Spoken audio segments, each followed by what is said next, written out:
Well, the day has finally arrived for gaming's worst-kept secret to finally be unveiled. Assassin's Creed Black Flag Resynced reveal will be taking place in about 3 hours. If you're watching this later, it'll just be a talk show, a lot of back and forth, a lot of gaming discussion while we wait for the reveal. We like to do these sorts of waiting room streams. It's an opportunity to meet new people, grow the community, and just kind of hang out while we wait for the big thing to happen. They're already kind of kicking off the marketing this morning. They tweeted and said, Matt Ryan has a message for you. He's back. And so they are pushing and letting everybody know they're getting ready to make these announcements and these showcases. And I'm hoping, number one, that we get a pretty good amount of gameplay. We have heard, they've reworked underwater gameplay especially. I'm kind of curious, what exactly is the combat going to look like? What exactly is the sneaking and the stealth going to look like, since they opted to not do the RPG thing? And Joker Quinn's going to kick off the day. You guys are going to need to hustle, and I have the timer going as well, so you know when this is happening. Han shot first, and so did you. A 5-bomb for YouTube. We're about 100 behind, and Rissick comes in with a single and gets us to 198. If you guys want to have that Saturday stream with Madam. And Highlanders Grim comes in with 6 months. And we also have been running those stretch goals. If you guys missed last week, the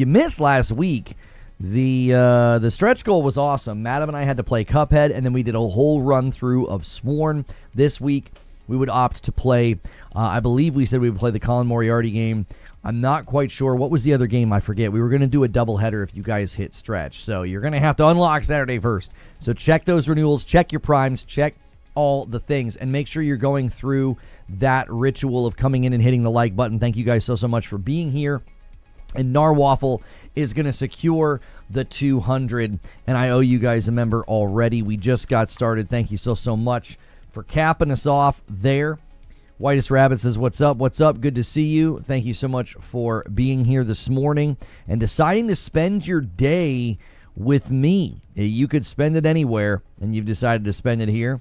I'm going to go ahead and gift that member that I owe. I believe I owe 2 or 3 to Team Purple. So good morning, Ganks over there on Team Purple. Thank you so much. And there is the membership that I owe you guys on YouTube. We are still working on that member goal. So if you watch my content regularly on YouTube, the past broadcasts or the live broadcast, we are working on trying to get to 600 paying members. We have not been able to crack the seal on 600 paying members for a long time, so consider doing that. And Noctis is going to go ahead and be the agent of chaos and push us past 200 and start working on the next one.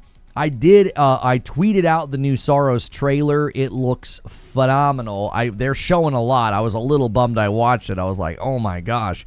Enjoyed the show yesterday, says George. King David is a great guy, and I enjoy his content.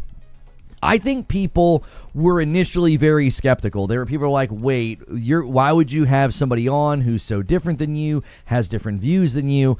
I thought it was an excellent segment. I really like him. I think we actually have similar views on things. It was actually kind of funny how much we agreed on. Now, we did get some complaints that his energy wasn't the same as when he's on Iron Lords. And I was like, well, let us have our first episode. Let us have our first segment. And then maybe next time we'll have a debate. I'll try to maybe get him a little bit more animated. Maybe I'll get a little bit more animated. I think we could have a fun time. I think he and I are... There's an energy level there that I think we could match each other and have fun. And I know you guys enjoyed it. You guys were awesome in the chat, and it was a great conversation. We want more and more folks to come on the show and just start having those conversations.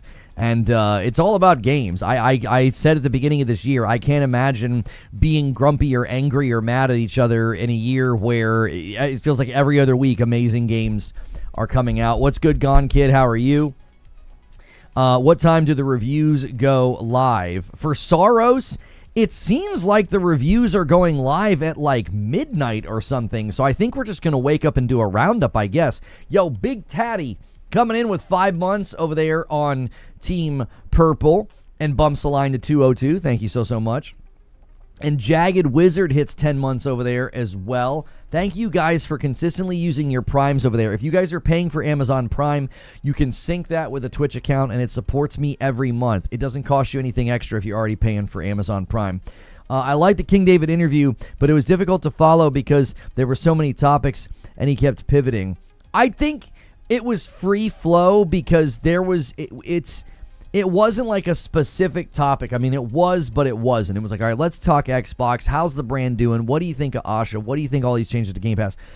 But I do think it's going to meander. It's going to be impossible because there's so many things going on, and he and I have never really done an episode like that before. So we're obviously going to be touching on a variety of things. Going forward, I imagine, we could have, single topics where we just kind of really, really zero in on something. So I thought it worked very well. A gaming roundtable today. It's Thursday, Tommy. Maybe you thought it was Friday. I hate to break the news to you that it's not Friday.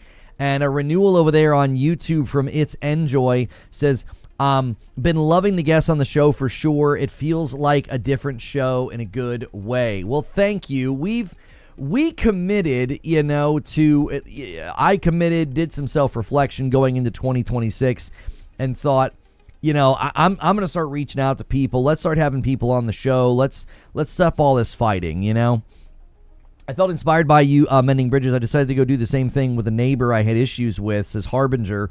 Long story short, we had a couple of drinks, and now I have a misdemeanor assault charge. I hope that's a real story. I hope that's a real story. What the heck did you guys do? Who was the guest yesterday? King David. He's from the Iron Lords podcast, if you've ever watched that show, and he has his own channel called Xbox Frontline. How about that Saros trailer? Fuzzy, I had to tweet that one out. It looks so good. And a VIP from Ant Got No Games over here on YouTube, 56 months. We haven't had a 20 bomb yet this week, and that's a good setup for a 20 bomb. Thank you so much, Ant Got No Games. We're sitting on 205. Every 25, I owe you guys a member. Laura Fryer, when? Oh, I would love to have Laura on. She's a rock star. I'm a bit of a fanboy of hers because I found that channel when she only had like 15,000 subscribers. So I think she's fantastic. I'd love to have her on the show. Take-Two earnings call will be May 21st. Okay, appreciate the info. Yo, what's good, Nitro? How are you? Oh, you were just kidding, Harbinger. I was like, Jiminy Christmas. I was like, wow. I was surprised to see Mr. No PS6. Great show. Yeah, well, it's interesting, too. Like, it gave me a unique perspective on some things because when he said, like, Herman Hulst had been demoted, you guys know that was something that really irritated me when people would say it. I'm like, he wasn't demoted. He kept his same position. He explained his thought on it. He was like, it was functionally a demotion because they were equals and now he answers to the guy. And I'm like, okay, I can appreciate that perspective. People were trying to make it seem like he had literally been chopped down, like lowered in the company and given a new title. And I was like, no, he hadn't been. Like, if you think that maybe he should have taken it personal or walked, it's like only one person can have the job when there's two people that are co.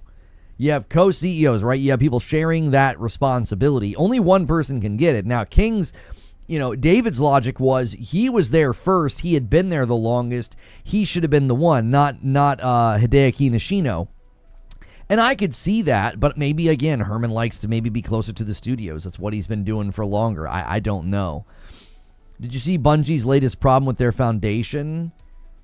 I'm not going to talk about that. I don't know enough, and that seems like a loose connection hit piece. I don't know. You guys know I'd love to take chunks out of Bungie, but for them to be supporting an organization that's being exposed for wrongdoing, I don't think we can do guilt by association unless they continue to think it's fine.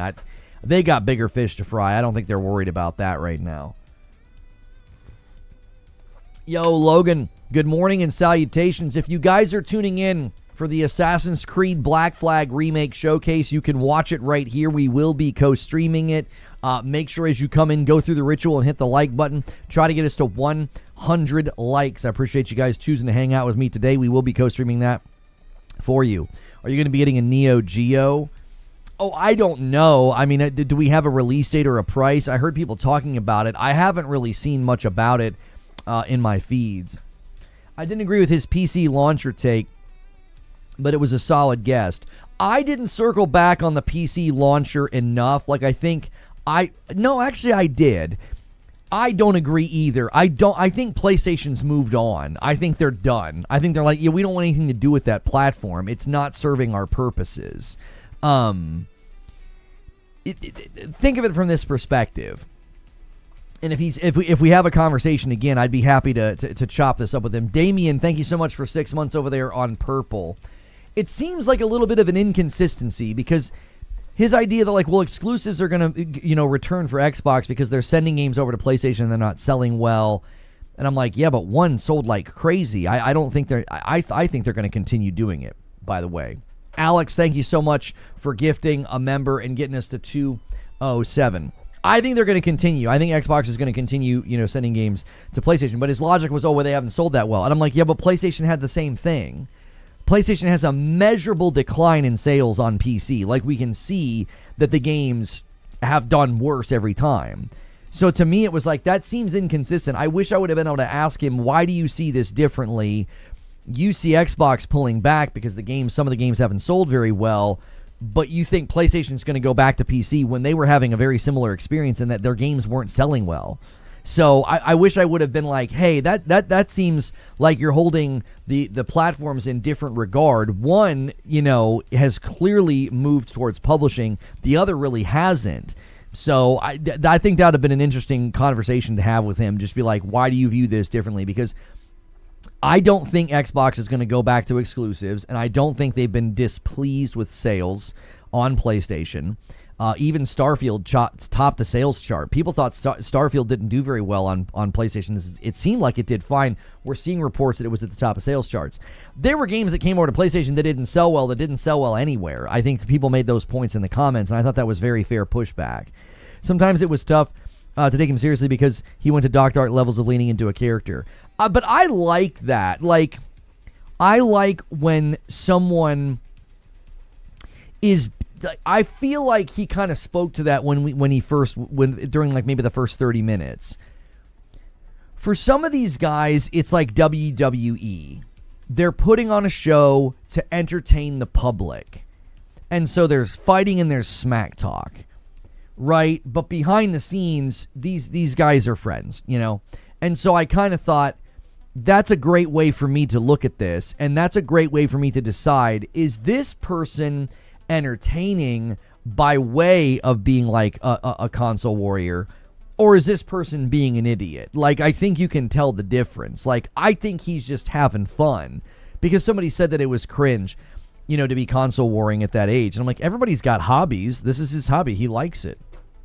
Yeah, I was a little jealous of his room. He had all those amazing, like 20-inch figurines behind him, and I want to see this Hulk thing that he got made custom. So it's like, I think everybody has a hobby, and there are worse hobbies to have. You know what I'm saying? Like, console warring on podcast is for the fun of it, is not that big of a deal. Did you watch the latest trailer for 007? The trailer looks better. It is looking better. I've said that. The last couple outings of the 007 First Light game have consistently looked better. They have. I'm hoping it can get better. I believe I was offered footage. I haven't received it yet.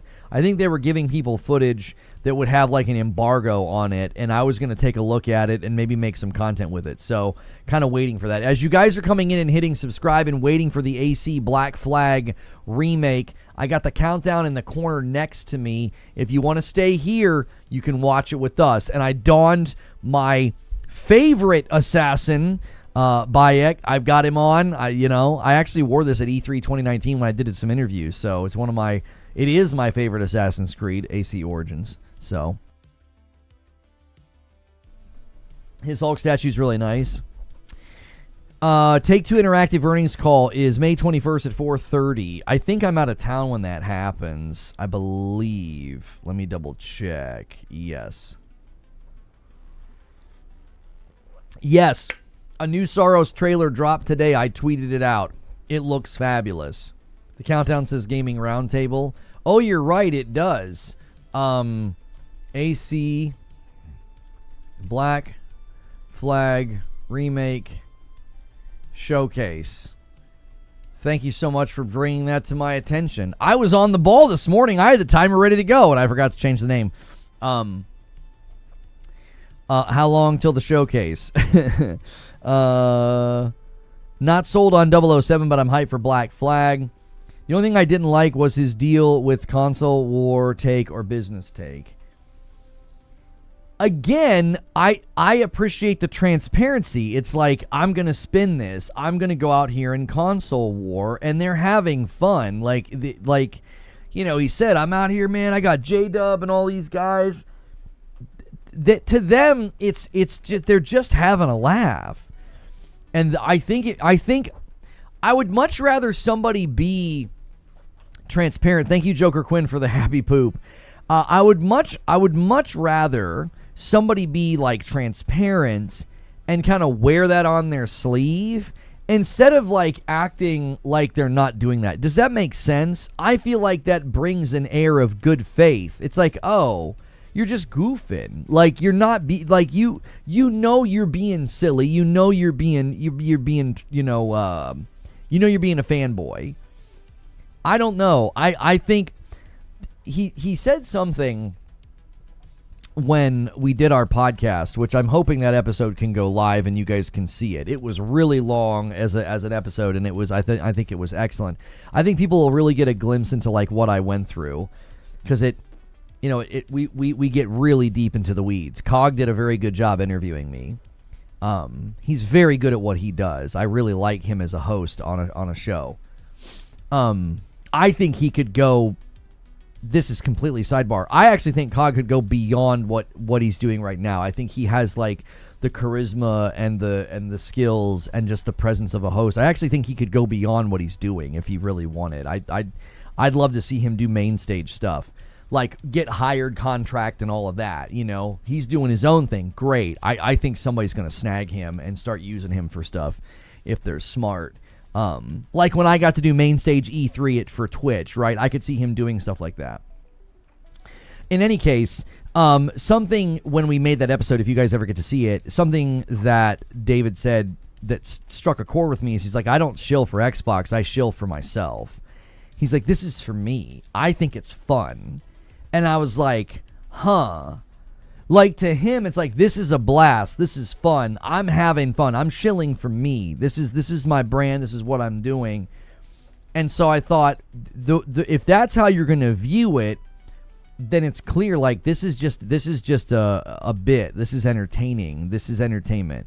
So, you can't take David seriously. I actually don't know if that's the point. I don't think the point is for him to be taken seriously. I think the point is to have fun. He's just having fun.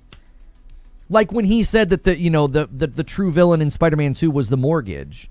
That was hilarious. Like, I don't think I've laughed that hard on a podcast in a long time. I was like, oh my gosh, that is literally a genuine, and I think some level of a fair criticism of Spider-Man 2.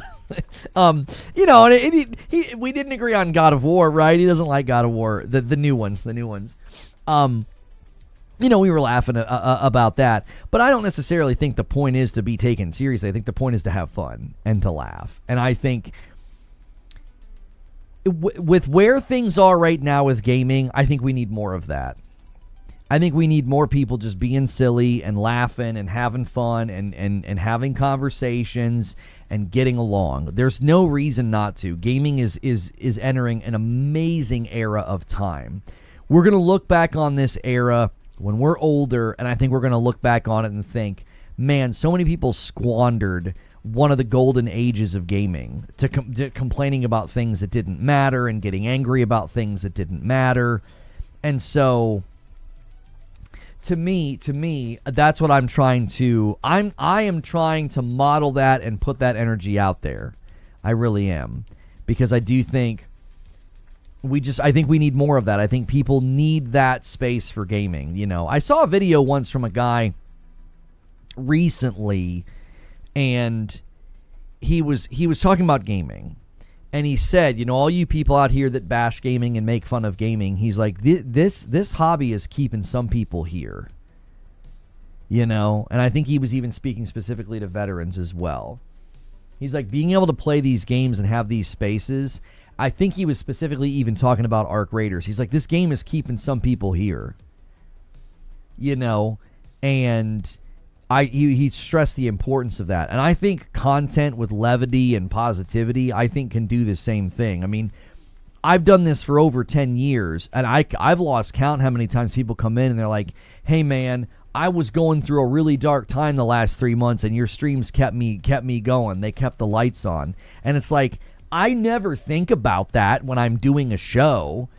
But quite literally, me sitting here and yelling and laughing and having a good time and getting in debates and me getting wound up and raising my voice or whatever it is that I'm doing, you know, sometimes you forget that you're giving people a space that might keep them going to the next turn that they need. I recently saw a video a guy made called "Gaming Saved My Life." Right, and I think that's one of the best ways to push a lot of the toxicity to the edges, just to be positive, not glib. I'm not talking about being like toxically positive here. Hang on, Twitch is not hitting the combined chat. Mouse One says, I wasn't able to watch it live, but I watched it later that day, and it was a great guest and a convo. I think you've been knocking it out of the park with the guests. Keep it up. Thank you so much. Hang on, something's going on with my chat. I'm not seeing both.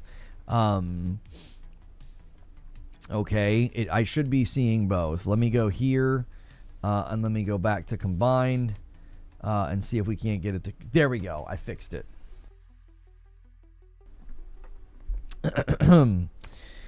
Halo Studios is reportedly ditching Battle Royale for extraction shooter, tighter matches, bigger stakes, and more teamwork. Yeah, shorter shelf life, too. Like, what the heck are we doing? I don't understand what's going on. I don't know why. Why would anybody right now think that's a good idea? You know? Can you combine so we can see both chats? No, I cannot. I can't do that for you over there on Twitch. No. I worked the entire time through the madness that was COVID, being the only one working or on the road, having a consistent voice to listen to, help with the madness, especially with... Yeah, I'm not reading that. Yeah, it got dark back then, Alex. Thank you so much, Cat Uncle, with 31 months. Let me add it to the total. Thank you very, very much. What are they thinking? I don't know. Extraction shooters, I could see a PvE extraction shooter doing well. I do. I could see a PvE extraction shooter making it. But this idea of, like, you're going to go in and somebody can kill you, you know, and... I know you weren't trying to get political, Alex, but when we get into some of that commentary, that's exactly where the chat's going to go. You know what I mean? I was kind of seeing the trajectory. I was like, I'm not reading that. It's Black Flag Day. That's right, Higgs. Welcome on in, everybody. If you guys want to see the Assassin's Creed Black Flag Remake showcase, I got a countdown right here. You can watch it here on this channel. We'll watch it together. Make Halo again. I mean, I don't know if they can just make another Halo. I do think they're going to have to take the game above and beyond just another Halo. I don't think Extraction, is the way. You should try Pragmata. Great game. I am loving Pragmata. I'm about 16 hours in.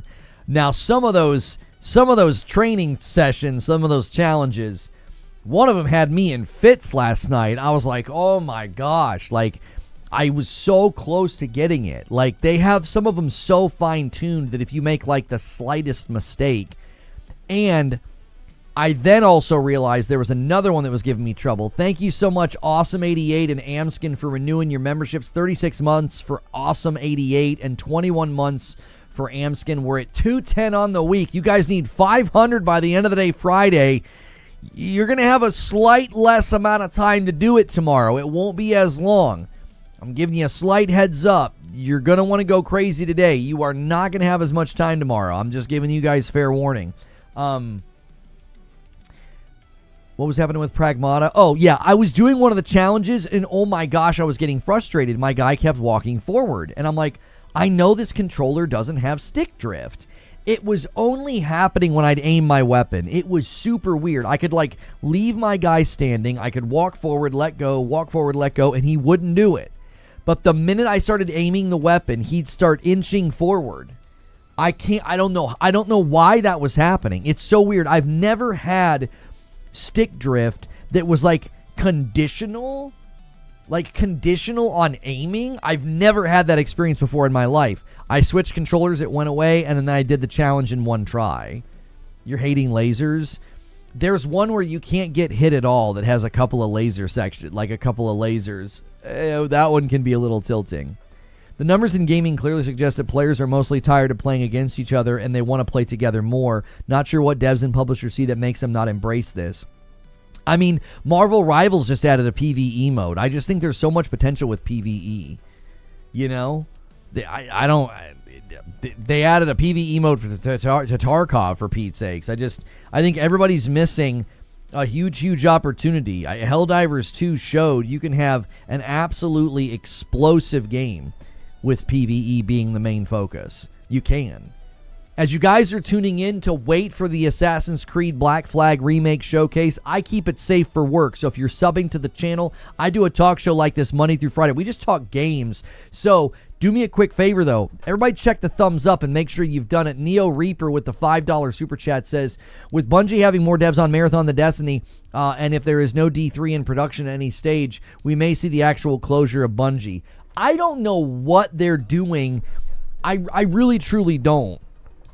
I can't think of why they would have that many people. According to Jason Schreier, Microsoft has cut dozens of Xbox projects. I mean, Asha Sharma is winning some goodwill with the public, but I think what she's really going to start doing is probably going to upset folks. I don't think she's quite done yet. I mean, even King David said yesterday on the show, he's like, I don't know. I can't predict what she's going to do. I don't know if he said he can't trust her. He might have said that. It's like, I don't know what she's going to do. And I'm like, yeah, I think she's got some other levers she's going to pull that are not going to be quite nearly as pleasant. You know? They don't know what they're doing. That's why. I don't think they don't know what they're doing. I think they have a lot of initiatives and changes that are going to have to happen. Do you think the reason they're revisiting Black Flag and Edward Kenway would be because they're planning something new with the game, like a Black Flag 2?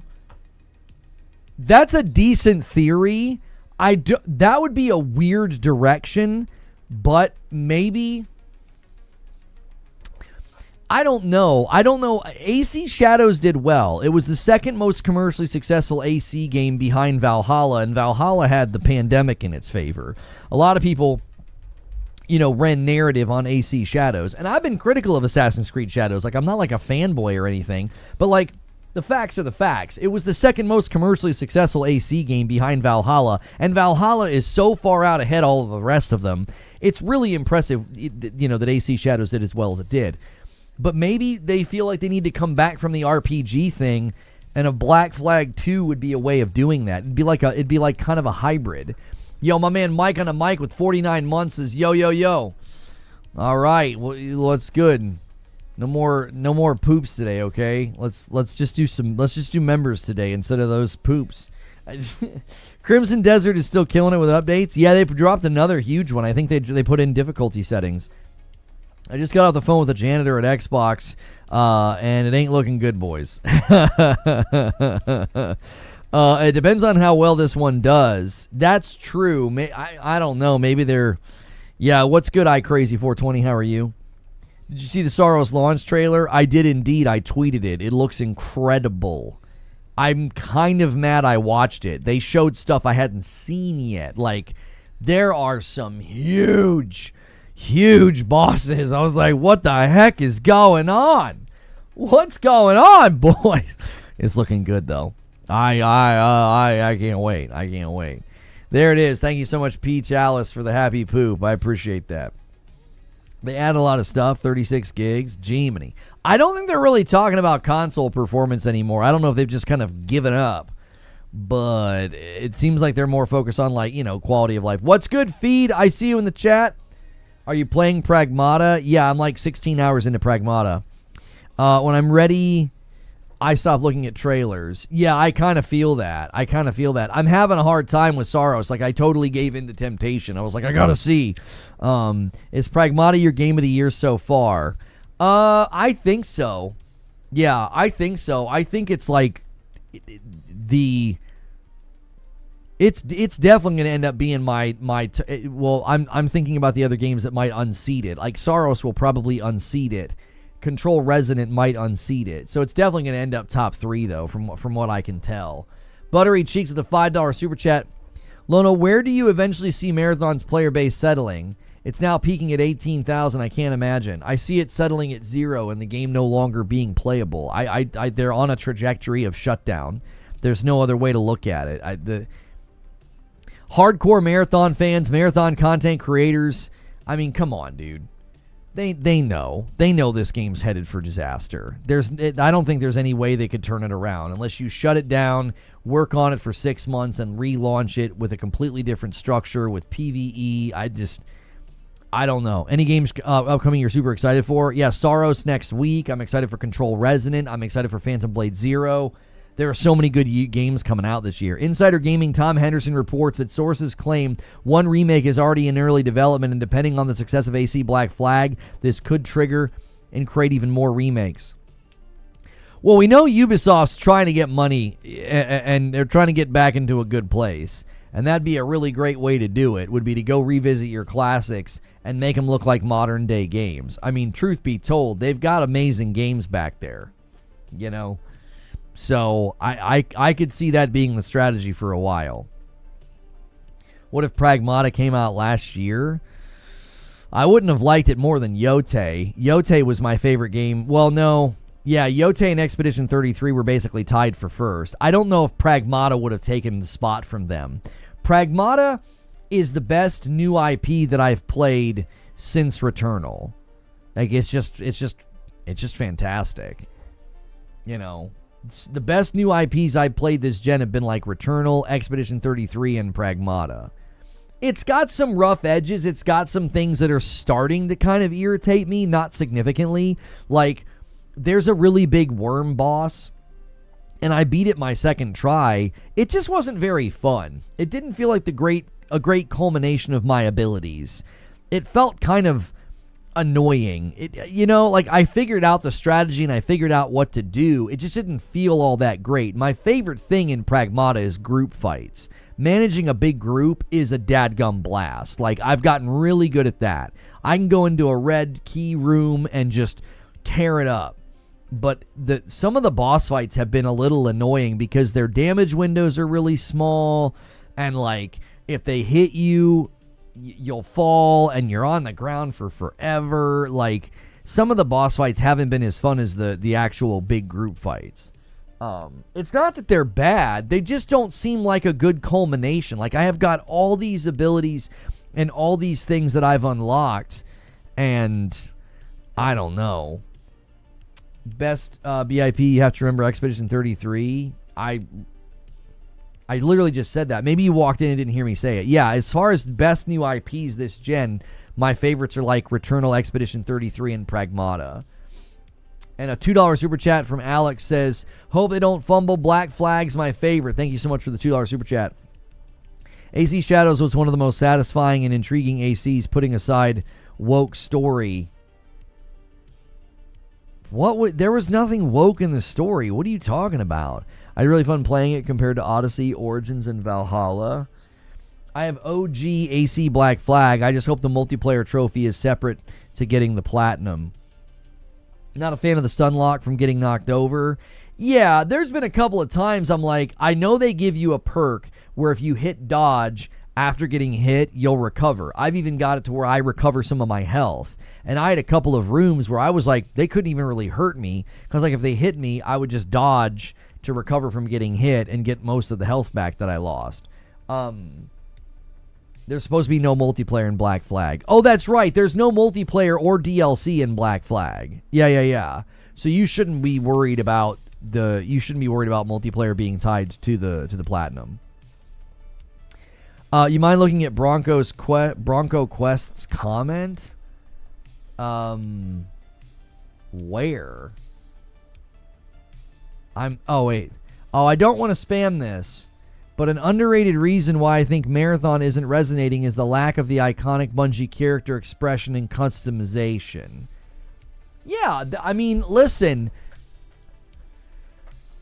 The conversation with Marathon, I get tired of saying, yeah, I said that. Yeah, I said that. Yeah, I said that. Yeah, I said that. Like, I feel like a broken record.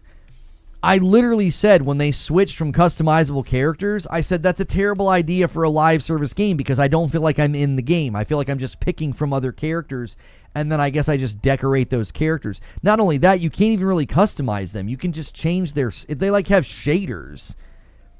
The personalization, the customization, the feeling like I'm in the game is completely non-existent in Marathon. That's one of my concerns with Horizon Hunters Gathering. Not only does it look hokey and stupid, but you're not in the game. You're not in the game. You're just picking a character. Like, oh, I can change your outfit? Ooh, like, okay. Preset heroes ain't it unless you really resonate with the characters. They're not even heroes. That was the whole thing. It functions as a hero shooter, but they're not even heroes. They're like runner shells that you pick. So they're not even people. They're not. They're like it's like a robot basically that you're controlling. Yeah, no multiplayer in Black Flag. No DLC, no multiplayer. Yeah. No, the Freedom Cry DLC will not be included. Some people were upset about that. They should have added a full free color customization into the like in the Halo games. I don't think it would have mattered, I just don't think it would have mattered. For stick drift, pull on the toggles on the controller to fix the drifting. Perfect Image, if there were fixes that were that simple to stick drift, don't you think that would be like crazy popular and in every video on YouTube all over? Like, there is no fix, brother. Aside from like taking it apart, and some people take them apart, clean them, and it fixes it for a little bit. Yo, Defside, thanks for the happy poop over there. Never actually seen myself in Marathon. It's hard to take that. Is it a hard take that Origins and Odyssey and Valhalla were the best Assassin's gameplay I've ever had, and I really liked playing as Connor? I mean, can't really be a bad take if it's just your opinion and that's what you enjoy doing. You know what I mean? That doesn't fix drift. Yeah, it usually works. No, it doesn't. Come on. No. Homie, there would be videos everywhere, and anytime it comes up, people would be like, yeah, fix it for me, fix it for me, fix it for me. There are no fixes. There are no real permanent fixes to stick drift, other than getting a new controller.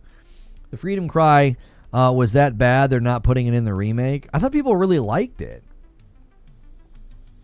The stick drift is a damaged potent to me. I don't know what the frick that is. It needs to be replaced. He's right, though. Moving the sticks in a specific way for about a minute will clear debris that's often causing the drift. I mean, I'll just say okay. Let's talk. We can be done talking about that. I do. Okay. Odyssey is fun, but the combat is a downgrade. I thought Odyssey's combat was cool. It was just too dense of a game. I couldn't get into it. I couldn't get into it. It was so big. I was like, I'm never going to be able to finish this game. I liked like the kicks and the jumps and the bull rushes and stuff you could do. Like, it was a very, very different style of combat, and I liked it. Freedom Cry was fire. They're not putting it in because of the snowflakes? Huh? Freedom Cry was good. The first time I explored a pyramid in Origins was a peak gaming moment. Don't you slide down one? I feel like you slide down a pyramid in that, don't you? Luckily, okay. What if the pressure over time? Okay. Yeah. Loud and clear signal. I don't want to talk about stick drift. Like, can we please move on? All the suggestions and all the ideas in chat. Let's just stop. I have absolutely zero interest in talking about it. It sucks, and I don't care what your advice is. It's with love in my heart. Let's just move on. I don't care. Golly goodness. I remember in Origins, I actually was playing it, and I took a big break from it because I was a Destiny creator. And I remember I came back to it, and I was like, this is a great game. I need to finish this. Because I remember people saying, oh, you need to go back, you need to go back. It was really hard to do that when you covered Destiny. It was really difficult. It was like, well, you've got to take a pretty significant chunk of the day to talk about, to take time, to play. Origin's best part was how the Assassin's logo came to be. A lot of people didn't like that it was almost like a soft reset. They didn't like that. Black Flag, I still play the multiplayer from time to time, even now. Great game all around. I remember I had a friend who was playing Black Flag, and literally all he did was he just would get home from work, he would get baked, he would eat some Burger King, and he would just sail around and sing shanties. You know what I mean? It was like Jiminy Christmas. That's all he did. He made no progress in the game. That's all he did. He just would come around, and we'd be in a party chat, and that's what he would do. When does the presentation go live? I have a countdown right next to me. If you don't like a specific Assassin's Creed game, with the sole exception of the Chronicle series, you're fake, in my opinion. Huh? I don't understand what you're saying. You're saying that if you don't like if you don't like a AC game, you're not a fan? If you don't like a specific Assassin's Creed game, with the sole exception of the Chronicle series, you're a fake fan, in my opinion. It's a good thing no one cares what you think is a real fan. I mean, I don't think anybody asked. Jiminy Christmas. You're only a real fan if you like every single game that they've ever made? I think you have a typo in there. You can't possibly think that. That's a tall order to be like, you're not a real fan if you dislike a single game. Like, huh? Jiminy Christmas. Is the Xbox thing right after? Pretty much. We don't know how long the Assassin's Creed Black Flag thing is. We don't know. They haven't said. Now, you have to watch for 20 minutes to get drops. So to me, I'm thinking that maybe it's 30, maybe it's 40 minutes. It's going to be really hard to get the drops unless they're planning on having more events. Maybe that's what they're going to do. Returnal has good new gameplay, but story-wise, the game flopped hard. With all the endings, nothing was cleared up, so all the work put in for what really deflates a good game. Yeah, I'm not taking the bait. That's not how that works. I skip some AC games.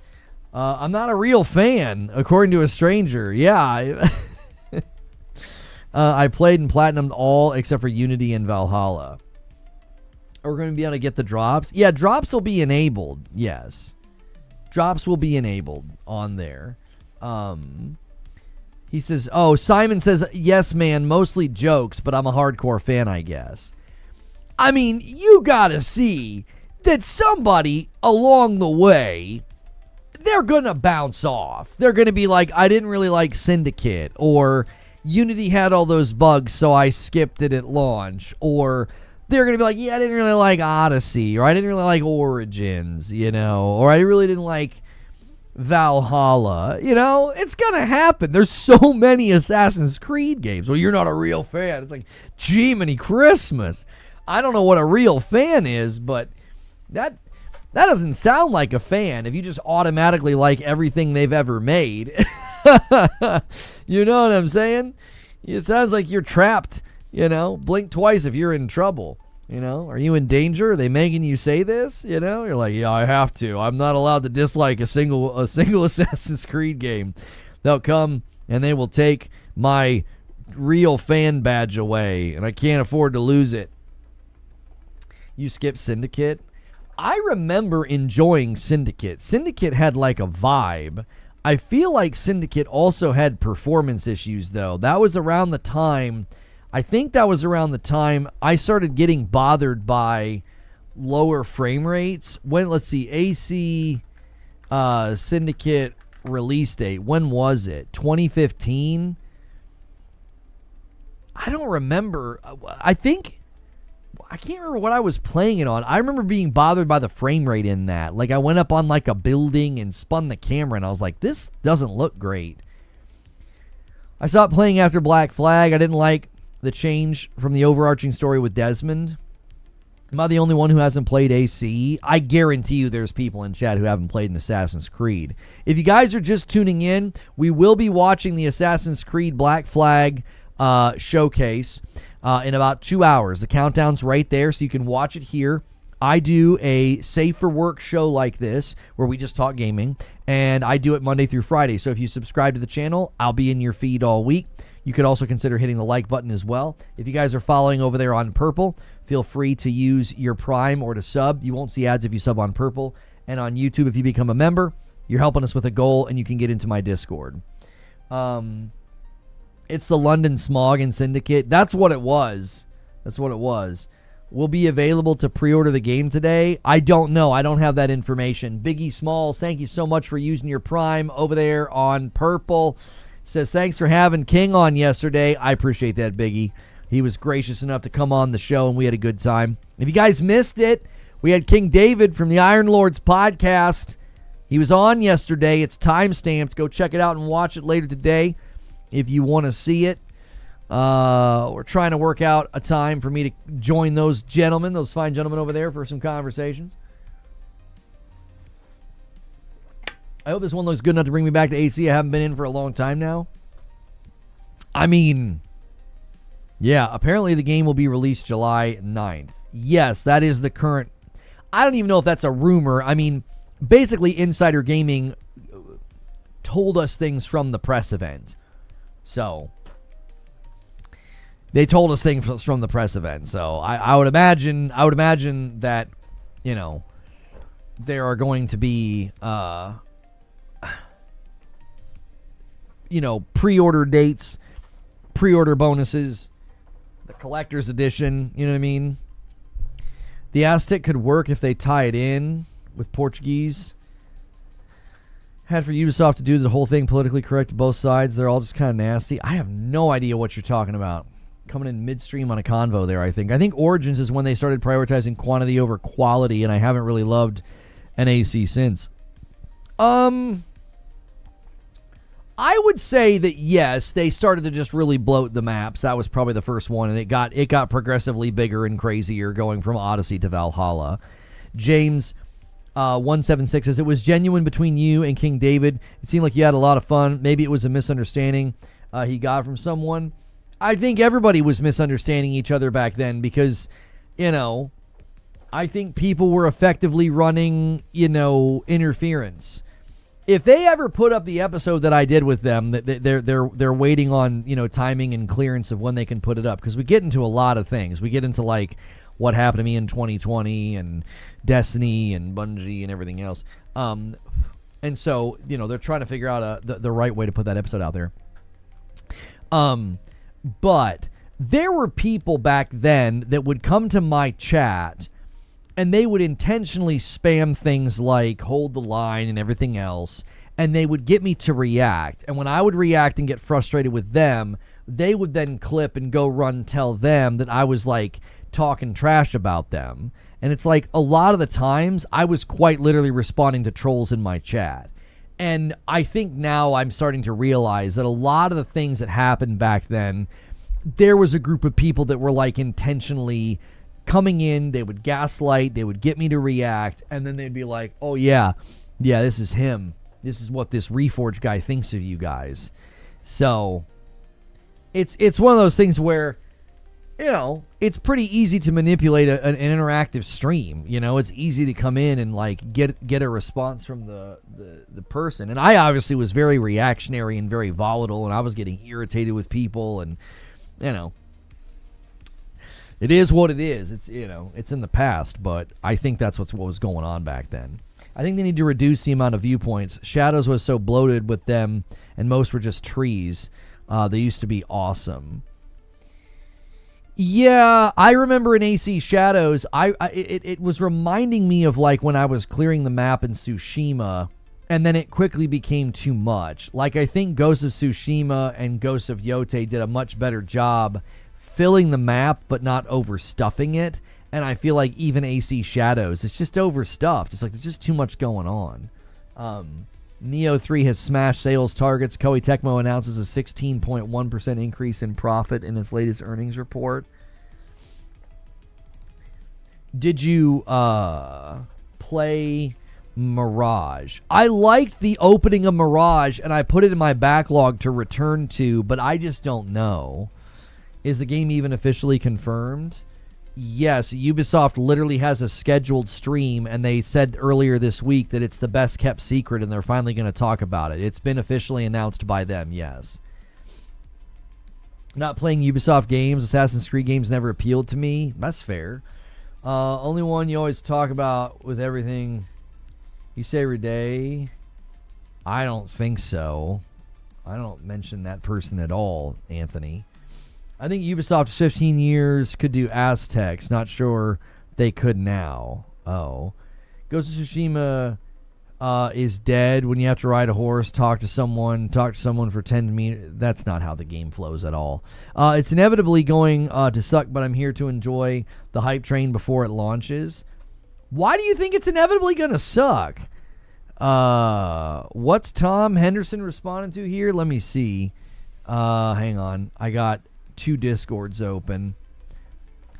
New Take-Two earnings call May 21st. Tom says, yes, during the call, GTA 6 is still on track for a November release date, and we will reveal more in the coming months. He's not wrong. He's not wrong. He certainly is. He's correct. No hate. I enjoyed Far Cry a bit. Nothing really excites me anymore. No, that's fair. I mean, not every game is going to hit you. You know? Not every game is going to hit you. I'm saying that's what he thinks.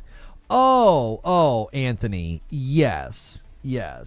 So what happens, Anthony, is people will leave comments on my channel, and I'll be like, man, folks are out here saying I'm saying this, and I'm not saying this. And what they take that is they're like, oh, he must be watching our content. It's like, no, I don't have any interest in you as a person or your content. But people come to my comment section on my channel, and then I instinctively know, I'm like, oh, people must be saying this about me. People must be misrepresenting what I'm saying. So it's like, I've been doing this for over a decade. Like, that's pretty much, that's called cause and effect. You know what I mean? Yeah, cause and effect. Somebody said that I said something I didn't say, and I get 6 comments in a row on my channel all accusing me of saying something I didn't say. It's like, oh, this is pretty easy arithmetic here. 2 plus 2 equals 4. I did it. Nailed it. Today's John Cena's 49th birthday. I can't see him in that picture. I don't know what they're doing. It's just a blank image. In Elden Ring Night Rain, I wish Elden Ring Night Rain appealed to me. I love Souls games. And that's a very unique ask to do like Souls as a rogue with other people. There's a couple of things they're asking of you there that I could see like a Souls fan being like, no, I'm good, dude, no thanks, you know? You can count on Ubisoft to have all the microtransactions. Did they really do that with AC Shadows? Do you have examples of how they did that with Assassin's Creed Shadows? I don't remember there being a single element. If it was in AC Shadows, I don't remember seeing it. That's the joke. Oh my gosh, guys. I'm playing along with the joke. Jiminy Christmas. Listen, it's going to be a long 2 hours. If you guys think that I don't know the John Cena joke, I was playing along. Oh my gosh. Like, listen, I know I'm a bit of an old man, and I'm not up to date on all the hip slang, but I was playing along. I was like, yeah, I can't see him. It's just a blank image. Jiminy Christmas. We've literally pulled up images of him before and been like, I can't see him. I don't know who posted this. It's just a person standing next to the ring. Jiminy.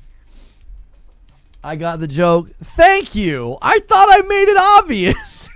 I was like, that's just a blank image. Oh, my golly. It's going to be a long day, folks. It's going to be a long day. I'm getting educated on John Cena. You can't see me jokes. It's going to be a long morning. We're not going to make it. We're not going to make it. Shadows does have tons of Helix stuff. You know what's amazing about it? I didn't know that. And I had a great time. The only reason I got frustrated with AC Shadows is it just took too long to end. Dirge, thanks for the poop. It just took too long. I was at like 35 hours and I was ready to be done with the main story. I didn't even know they were doing micros in that game. That's how out of the frame it was for me. I would not let that stuff bother you. I didn't even know it was there. I didn't see it. I never once paid any attention to it. At a wedding and you're waiting for it to drop. You're at a wedding and you're here for the thing. Okay. You got 2 hours, dude. Go socialize. Go have a good time. Have a drink. What are you doing? You at a wedding watching my stream pre-recorded. Oh, you think that the Ubisoft thing is pre-recorded? It probably is. Let's see. Is it a premiere or is it a live stream? It's not on the Ubisoft channel. It must be on the Assassin's Creed channel.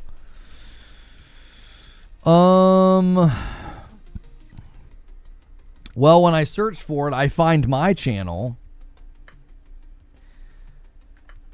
AC channel. Where is the Assassin's Creed channel? There it is. Oh, it's going to be a premiere. Then yes. Yeah, it's 100%. It's 100%. He's at his wedding. He's at his own wedding. You know what I mean? He's at his own wedding. They're getting ready to do the vows. He's like, hold on a second. Hold on a second, Padre. I'm trying to watch this. All right. It starts in 2 hours. And he's like, I know. I don't want to miss anything. Bro at a wedding watching Lono in the corner. Yeah, dude. Yeah, that's. Hey, listen. I mean, I'll take that. That's high praise. That's high praise for me. But brother, you got to work on your priorities. Oh, goodness gracious. Wedding is meh. I'm at school and I've got tests in 20 minutes. Hey, man, go out with a bang. It's the end of the semester. I gotta let them know about ABK, says Zubair. Your stream is the bride's entrance music. Oh gosh, I feel bad for her. That's terrible. You know, she's just in her dress looking just angelic and beautiful, and my stupid voice is like booming over the speakers. You know what I mean? Like, I'll tell you right now, boys, is that is a fallacy. That is a non sequitur. You don't know what you're talking about. And everybody's just standing looking at her. She's just slowly walking down the aisle with her flowers. And I'm like, get the frick out of here. Yeah, well, I don't know. You think that? And people in the chat are like, this is the most people in chat. People in the church. People in the church are like, this is the weirdest freaking wedding I've ever been to in my life. What is happening?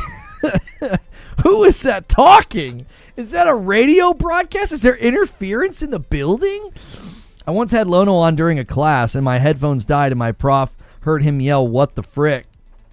I was like, what the frick? Oh, man. Locked in. That's right. Locked in on the wedding. Gee, many Christmas. Old people are all checking their hearing aids. They're like, "This is the weirdest wedding I've ever been to. Did you hear that young man screaming? What was that about?" Consider it from this perspective. You're like, what? Oh, man. A Lono-themed wedding? That's nightmare fuel. Why would anybody do that? There is nothing regal about me at all. Like you can't put me in any of those contexts and have it make any sense. People will be like, what is happening? Am I tripping acid? What if one of us was at a wedding? Does that mean we are all day drinking? Listen, I can't day drink. I don't even like drinking at dinner. I drink in like late evening, like the sun is down and my day is now coming to an end. That's when I'm going to have a drink. I'm too old. Madam's like, "Oh, you want a little drink?" And I'm like, "No." And she's kidding most of the time. Like she's not the drinker in the family. I am. Like she'll have like half of a shot and she's good. But she's like, you want to have a little mid-afternoon drink? I'm like, why? You want me to be napping at 5 in the afternoon or 5 in the evening? You should help Kit Boga impersonating old people. He doesn't need my help. That guy's a killer. He's great. What's AC Hexe? It's supposed to be like a spooky, very different version of AC. It's like witches and stuff, isn't it? And maybe Jack the Ripper? I don't honestly know. It's supposed to be kind of like dark and disturbing. I don't drink enough water to not get a hangover anymore, so I don't drink. Yeah, there are definitely ways to avoid that. You drink a bunch of water before, in the middle, and after, and you won't even feel it the next day. You just got to be diligent. Half a shot's crazy.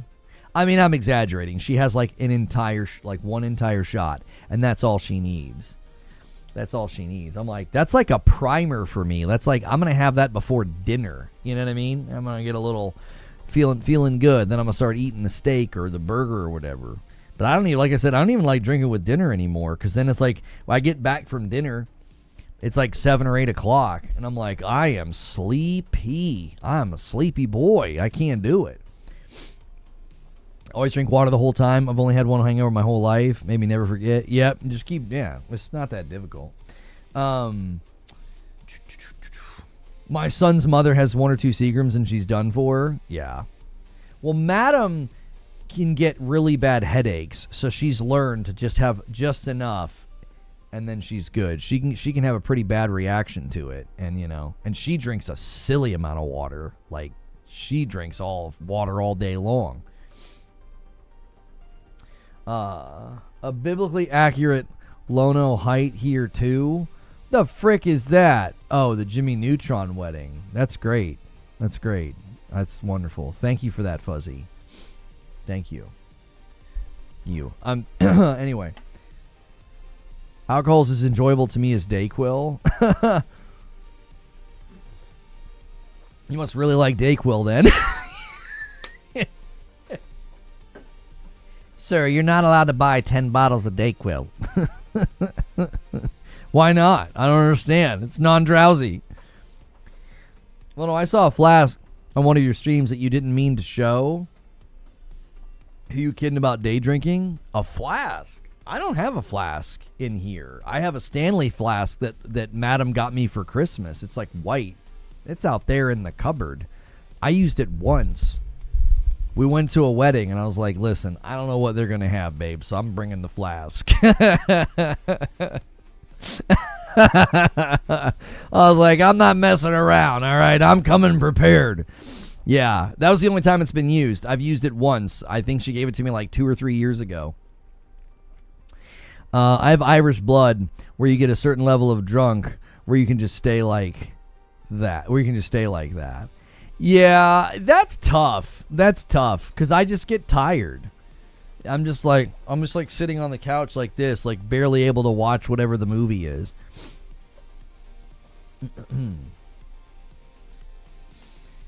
You're banned from grapefruit. You hate it anyway. We must take the same meds. Mom's not really on meds. She can just get headaches. She can get like migraines.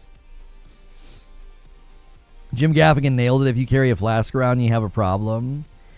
It was fun having it, and it was a cute gift that she gave me. But like, yeah, if I was carrying that sucker around, I'd be like, yeah, there's something wrong here. You know what I mean? It's gotten used once in 2 years. That's because you got to get up and move. You can't just sit down. What do you do, Roadkill, when you're drinking? You go ride a stationary bike? You're like, yeah, I throw back a couple of brewskis, then I hit the bike. It really adds to the experience, feeling like I'm gonna hurl. What do you mean you gotta get up and move around? What are you talking about? I mean, I'm not... what am I gonna stand up and socialize in my living room? You know, like, well, I'm watching a movie, but let's get up and just walk around. You don't need a flask when you work from home. This is true. Hilly, this is true. This is true, you know? You're like, hey, you don't really need that, dude. You're not going to the office. I worked with a guy, dude. He was pickled every day. I'm like, dude, I don't know how you can freaking do that. What on earth? I can't imagine going to work. Just pickled. I wouldn't be able to do it. I wouldn't be able to work. I'd be like, I'm messing everything up. I have a hard enough time not messing things up when I'm sober. Matt Piscatello says, for those curious, here are the March 2026 best-selling video game rankings. That's fine. What's at the top? Anything interesting? Resident Evil Requiem, and then Crimson Desert, MLB, Pokemon, WWE, Arc Raiders is still up there after all this time. Wow. That's year to date. Yeah, year to date. Yeah, Slay the Spire was up there. Yeah. People are really excited about the fact that Marathon's up there. Yeah. Yeah, guys. Marathon's up there. It's tailed by Slay the Spire 2, you know? So 800-person studio managed to outsell Slay the Spire 2. It's fine. It's okay. Marathon's safe. It sold fine. In one of the slowest months of the year. I don't know. It is interesting. It is interesting. It's up there out of pity. It's not up there out of pity. They sold like 1.2 million, 1.5 million copies. That's enough to get up on that list in that time of the year. It's going up against Slay the Spire 2. What else is beneath it? Pokemon Legends Z through A, Black Ops 7, and Monster Hunter Stories 3. So, like, it outsold those games. A handful of those games are old. Like, yeah, Deafside, thank you so much. I'm turning that off. I'm here to tell you. Can I set limits on it? I can't stand. I hated stuff like that. I hated stuff like that on Purple, and I hate it still. It's just, it's why. Like letting people here. Let me make you say poop for a dime. What a sentence! What a sentence! If you continue, your fans will no longer see gift as a purchase option. I understand. Turn it the frick off. There we go. It's gone. No hate, but I'm tired of fans of Bungie who support the studio like they can do no wrong. All developers have those types of fans, but Bungie fans are something else. I mean, I don't even know if Bungie fans are doing that anymore. I think they've all kind of hit that point where they're like, yeah, I don't think this is going to make it. You know? That's real value for the money. It isn't. That's why I've always hated those microcurrencies, is because people can basically throw 10 cents at you and disrupt the conversation, and it's funny, but then it becomes not funny. So I'm shutting it off. I hated that on Twitch. Like, here's 50 cents, dance monkey, and I'm like, no, I'm here to do a show, not say thank you for happy poop every time somebody throws 10 cents at me. I don't like that. You see where Bungie was giving money to the...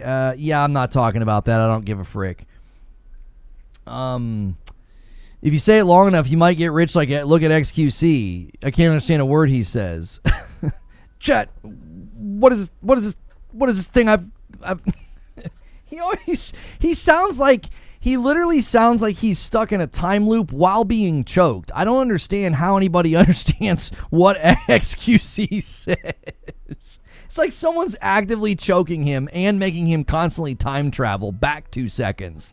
It's a very interesting experience listening to that man talk. Thank God that stuff is off now. Yeah, it's funny, but like, yeah, it's... I did the same thing on Twitch. I turned it off way back in the day. That was like 7 years ago. It would just drive me crazy. Bungie's already solidified an amazing legacy, but definitely moved away from that a long time ago. Like I said, I think even the Bungie fans are like, I think they're just seeing like this isn't going to work. This experiment's not going to work. Someone once said he's the guy who speaks half of 2 different languages. Is that the guy that got destroyed by Charlie at chess? Probably. Was it a guy with like long blonde hair that you couldn't understand? That's XQC. Thoughts on Pragmata? I love it. I think it's one of the best new IPs I played this gen. It's got a couple of rough edges I'd like to see them address. I think when you get knocked down, you stay down a little bit too long. It can be a little frustrating. And then the mantle can be a little inconsistent. He'll like not mantle, and sometimes in some of the challenges, like you need him to mantle and not fall. So yeah. Other than that, I give it like a solid 9. I think it's just a phenomenal game. It's been very enjoyable. I'm 16 hours in. I'm still not done. I just cleared the first 3 areas last night. I got that ability. You can clear like the red crystals now. We're getting a fun surprise next week. What's next week? What are you talking about? Are you talking about Saros releasing next week? That's not a surprise. We know that it's coming. Unless you're talking about something else. There's an upgrade you can pick to fix up. Well, the upgrade helps you if you manage to press dodge. Sometimes you miss the cue. Like, sometimes I miss it. I've gotten pretty good at it, so I don't get knocked down almost at all anymore. But on the rare occasions that I do, you lay there for dadgum forever. It's like, get up, bro. Like, I've got the perk where, like, I can basically hit dodge after getting hit, and, like, you dash to recover. It's actually a really cool animation. I've even got a perk where I heal 10% of my health when I do it. So, I've only died in the red key rooms in Pragmata. I wish the boss fights were a bit harder. The red key rooms I have found to be very easy, honestly. I only died in the one boss fight, the worm. I couldn't figure out what the frick they wanted me to do. She kept shouting at me. She's like, now's your chance. His face is wide open. And I'm like, okay. And they kept giving me rocket launcher. So I was like, oh, they want me to use the rocket launcher. And it wouldn't work. It like the charge up time was like, I was like, what am I thought I was missing something. I was like, I think I'm missing something. I switched my loadout, switched weapons, and I had a much better time. But it's still just, I didn't think it was a very fun fight. Like, it wasn't hard. It just wasn't very fun. The damage windows were very, very small. And I don't know why she kept saying, now's your chance. His face is wide open. Most of the time she said that, the best time to shoot him was when he was on the ground and she didn't say anything. He'd get on the ground and he'd like run along the ground. That you could really nail him and like stun him.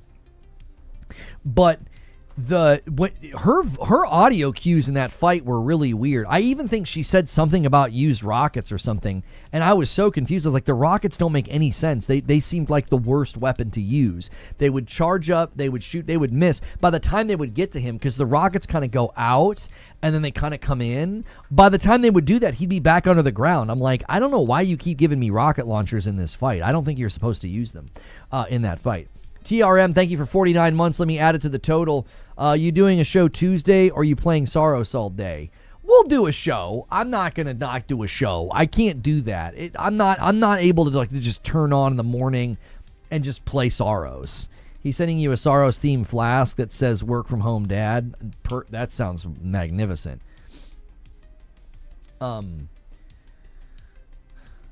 Is the worm supposed to be killed at some point? Oh, the first couple times you encounter the worm, you can't fight it. It has no health bar. When you're supposed to fight it, it's clear. You'll be in a boss room with weapons and stuff around that respawn, and he has a health bar. If you're just moving through the level, he's not. You're not meant to fight him. You can't. I mean, you can, but he has no health bar, so you're just wasting your time. You're just supposed to get away from him. Can't believe Saros is so close. Yeah. We should see more about the new Turok game. Yeah, that game's probably not coming this year. We're going to be playing from noon to 6 that day. Probably. I'm probably going to try to go as far as I can in the game. I'm going to be using Returnal to warm up in the lead up. I want to get kind of back into the swing of things. I think the biggest problem is I was using the right bumper for dodge in Sworn, and then I used it for dodge in something else. Oh, I used it for I think I used it for dodge in... Did I use it for dodge and mouse PI for hire? I can't remember. But I set it to dodge for Pragmata, so I might have to adjust my controls because my instinct to dodge is going to be right bumper. You can fight him until he goes away. Are you sure? Gojira, I fought him for like a straight, like solid 6 minutes. It was doing big damage. I was hacking him, and he just kept coming back. I think the game glitches out sometimes. I really do. I had a challenge that glitched out. If you retried it, the platform wouldn't move.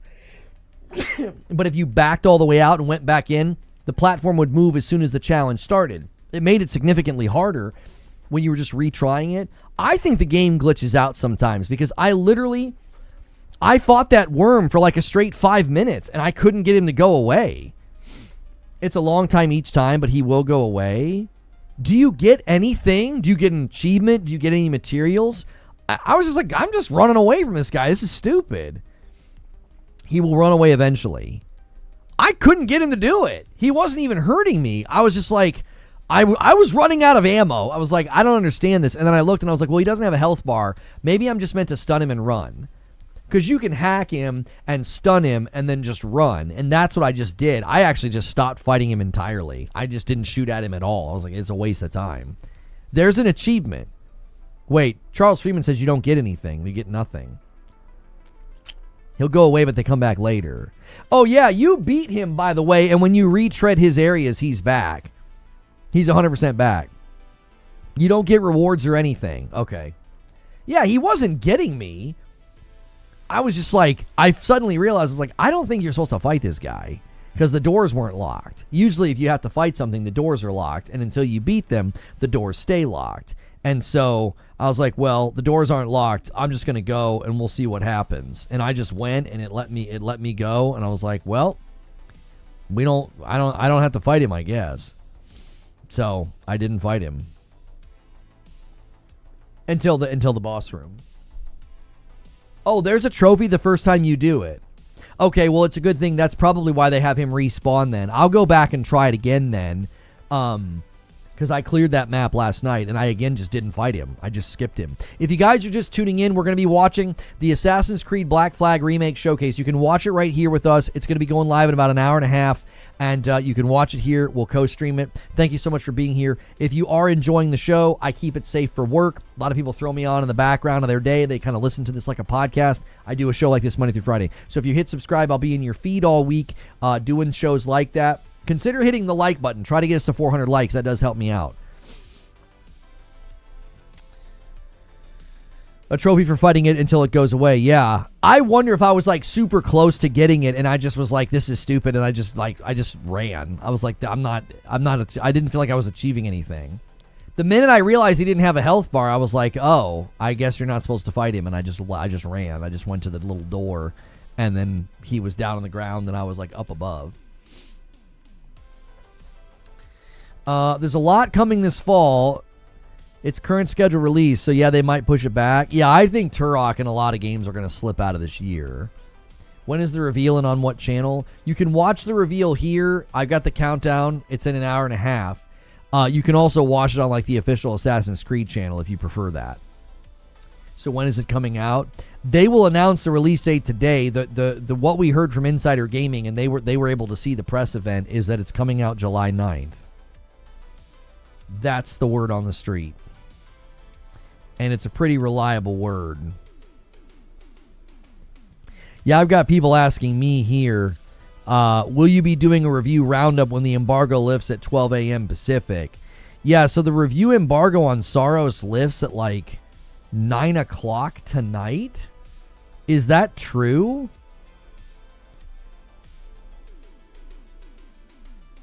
Are we 100% sure about that? July fairly soon, yes.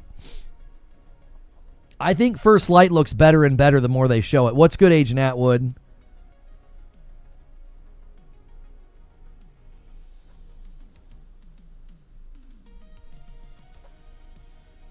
Is my family back?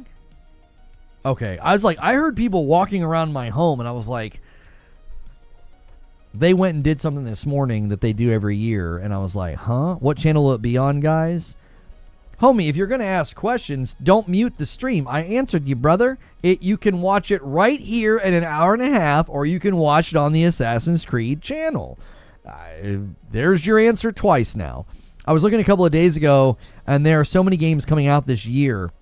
You wound up buying Pragmata and Mouse PI and Returnal based on your review of them, and I already have nearly 170 in my library. Yeah, it's a big year, dude. Lot of games. As amazing as Hitman is, 007 feels like a no-brainer. Review roundup tomorrow. I don't know. I truly don't know. You didn't hear my bad. No problem. I was going to say, like, I answered you immediately. I try to do that. I try to be super interactive. I was like, oh, man, homie, I gave you your answer right away. If the review embargo is tonight, oh, no, it's at 3 in the morning. Oh, for frick's sake. Yeah, we'll have to just wake up and that'll just be tomorrow's show. A Saros review roundup. Yeah. Yep. It's at 3 in the morning. I don't know why the frick they're doing that. I'm not getting up at 3 in the morning to do a stream, no. I'm kind of disappointed they're doing it that way, but it's probably because of their own time zone, I would assume. You'll watch it here. I appreciate that. If you guys have never been here before, this is something that we do on a regular basis. We'll do a waiting room. We're waiting for the event, and we just hang out, we just talk, we just vibe, and then we co-stream it. So we will also be co-streaming the ID at Xbox event, which is happening after this. Hopefully this is quick enough that we can do both. Hopefully. Why not? Why not a 3 a.m. stream? I'm old. That's the quickest answer I can give you. Soft. You know all about that, Trill. So, I mean, I'm that's not my area of expertise, but tomorrow for you, technically the same for me. Yeah, it's at 8 a.m. UK time. So I'm assuming that they're doing it for that. I'm assuming that's why they're doing it. EU are 5 hours ahead, so unlikely. Yeah, it's like 8 a.m. for them, so like start of the day, I guess. I don't know. Unless they're streaming at 8 a.m. I again, that's what you have the flask for. Yeah, that'll help. 3 a.m. stream and drinking. That'll be amazing. That'll be the best stream ever. Well, no, it's like getting up in the middle of the night. You get used to it. Yeah, I don't have to get used to it. What do we have here?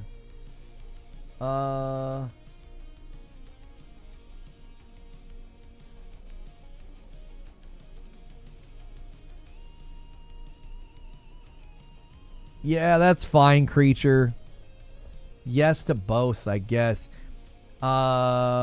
Winged. Hang on. Winged Wheel with the gifted member gets us to 214, but then we're going to be at 215 because JW was 62 months. That's a lot of months. I spent 62 months waiting with Lono. Trust me, he's worth the wait, LOL. Hope everyone's having a great day. Thank you so much. We're 10 members away from the next milestone. Whoever hits it gets it. If you guys make it hit 225, your platform gets the gifted member. I currently owe 2 members 2 purple. Yeah, there'd be like a couple of people here. It'd be awful. There's a first time for everything. that's not actually true. Because there are just some things I will never do, and that's one of them. That's called shot o'clock. Yeah, it is. That is Jiminy Christmas. This stream is sponsored by whiskey. Any whiskey? That's right. I'd wait for Lono if he showed up at 3 a.m. I won't be able to do that. I'll be excited to see where it lands. And JW drops a 5 bomb and gets us to 220. He's hoping for a tag team partner. Whoever drops a 5 bomb now secures the milestone for their platform. If you guys are watching on YouTube, you can hit the like button. That helps out. You have to subscribe to Talking to the Chat. We'd love to meet you, welcoming you into our community. We do this every single day, and I do keep it safe for work. A lot of content creators out there. You got to watch them with the volume low or with headphones on because they're swearing all the time. I got followed by somebody on Purple, and their name is Beers Your Friend. Okay. What are your predictions? For Saros, I don't know, dude. I'm pulling for it. I hope they can hold a 90. I hope they can hold a 90. It'll probably slip to an 88 or an 89. I think it's gonna score better than Returnal did. Right? Whatever happened to confetti? I miss someone stealing my confetti. Oh, yeah, I don't do Super Chat goals almost ever anymore. I suppose I should. What is it? Every 10. There we go. I will gift a member. No, it's not every 10. It's every 5. Yeah. There we go. Yeah, we've not done Super Chat goals in a while. I always forget to do them. I didn't know you were on Twitch, so I switched over. Twitch is my home. Hey, I appreciate it. If you sub over here, you'll never see the ads, by the way. I turn that on for subs over here. 3 a.m. Lona's going to be down here with a robe and slippers and a hair full of rollers. All y'all, that's just about, that's about close. You're very close. IGN's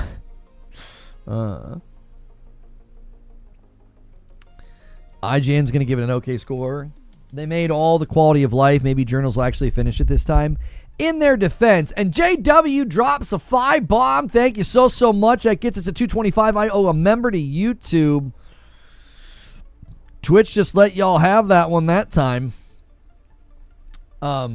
Confetti. That's right. Truth be told, working on the weekly member goal, that's probably why I just mentally don't really do the Super Chat goal, because the member goal is far more important to what we do. That's why I'm constantly saying, hey, if you guys like the content and you're here every day, make sure and support directly with a paid membership. It's $5 a month, and that's how I do this full time. You doing drops? The drops will be on by default, yes. Yo, what's good, ADR Zone? What's good, Lonoski and gang? Man, I get up 5 days a week at 3:30 a.m. for work, working at a pharma lab, and yes, it sucks. Yeah, I would never do that unless it was absolutely necessary. You know? I didn't see confetti. Sorry. Yeah, there's not confetti for that. I can't. That's the one thing I wish they still haven't let us set. They need to let us set goals like that so confetti can hit the chat. You know, that whenever you guys hit member goals. Should we have Digital Foundry comparison vids tomorrow too? I mean, yeah, there's not much to compare. I mean, there'll be Saros on the PS5 and the Pro comparisons that maybe breakdowns of frame rate and PSSR. Review copies went out like 2 weeks ago. I don't think that's enough time. I wish they would have sent them out a little bit earlier. But the good news is the review embargo is like an entire week before Saros comes out. So it's Super Chats. I'm dumb. Yeah, every 5 Super Chats, the confetti will go. You got to do at least $5 for the goals to work. Are the drops only on purple? Yes, unfortunately, only on purple. IGN will say that they like it except for 1 or 2 minor things and give it a 6. They'll just say there's too many bullets in the bullet hell, and they'll give it a 6. Yeah, like there was too much cheese in Mouse PI.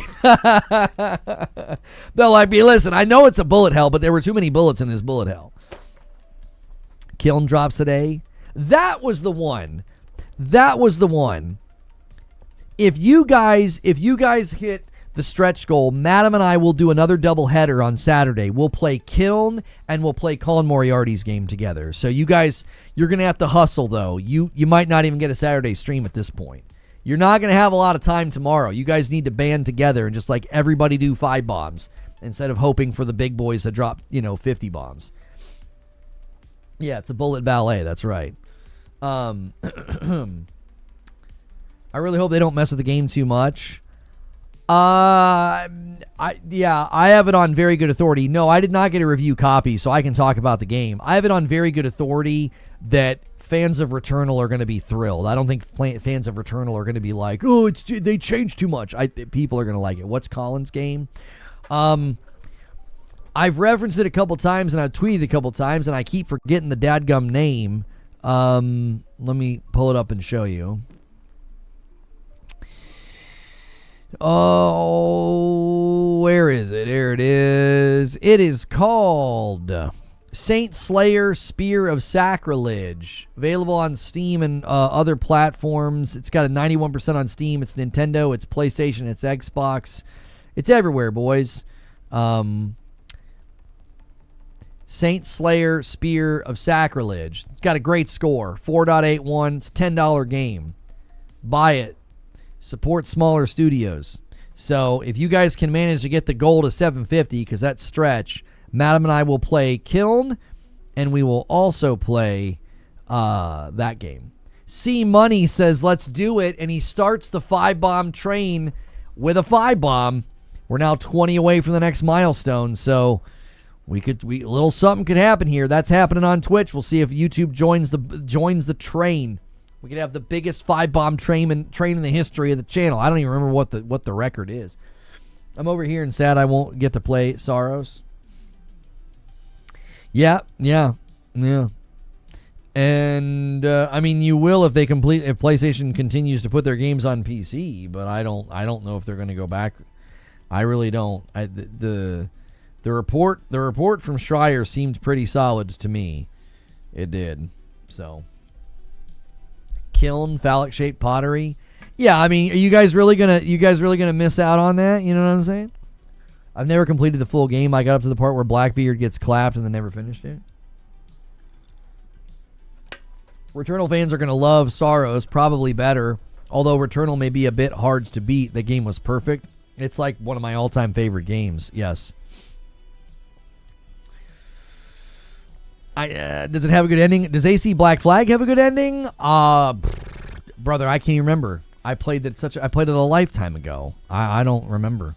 I played it when we lived in the second place that we lived in. So that would have been 3 years into our marriage. That was 15 years ago. I can't even remember. What are your thoughts on AC Black Flag right now? I mean, I'm excited to see it. I'm excited to watch the reveal with you guys. You know what I mean? Kiln is woke slop. Do you guys... I feel like there was a time where, when I was a kid, I didn't know what certain words would mean, and I would just use them. Do you guys even know what that means anymore? Like, do you just say that? Where you're like, I think that game looks bad, so you just say that. So instead of saying, like, I think that game looks trash or boring, you just say, that's woke slop. Like, it's a game where you make pots and you fight with the pots. Like, I don't know. It's like that part in The Princess Bride where he's like, you keep using that word. I don't think it means what you think it means. This is why aliens won't contact us directly. That's right. Maybe he was goofing. Maybe he was having a giggle. I don't know. It is a bit much. That one there. I saw Saros running at 30 FPS during cinematics. Did you express your opinion on this already? That's like totally normal. What do you mean? I'm not sure what you mean, Russell. Like, cinematics running at 30 is totally normal. Like, most games do that. That's actually not strange. Kiln is a game made by fat liberal women. You don't even need to play it to come to that conclusion. Okay. Okay. We have a deep thinker in chat, y'all. We really do. Probably has a PhD in philosophy, you know. It's just excellent commentary. Clearly a man of wisdom. Clearly a man of wisdom. Yes. That's it. That's all you need, chat.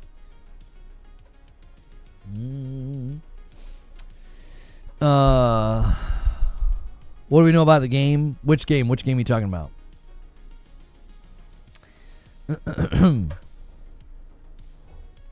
Mind officially blown. I mean, that's deep analysis right there.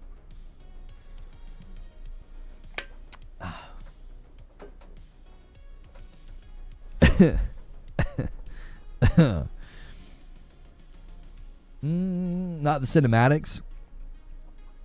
Well, Faffer, I am pretty stringent on not liking 30 FPS, but 30 FPS in a cutscene's never bothered me. It's jarring. I don't like it. I'm not a fan. I wish cutscenes were at 60. I mean, I will say that.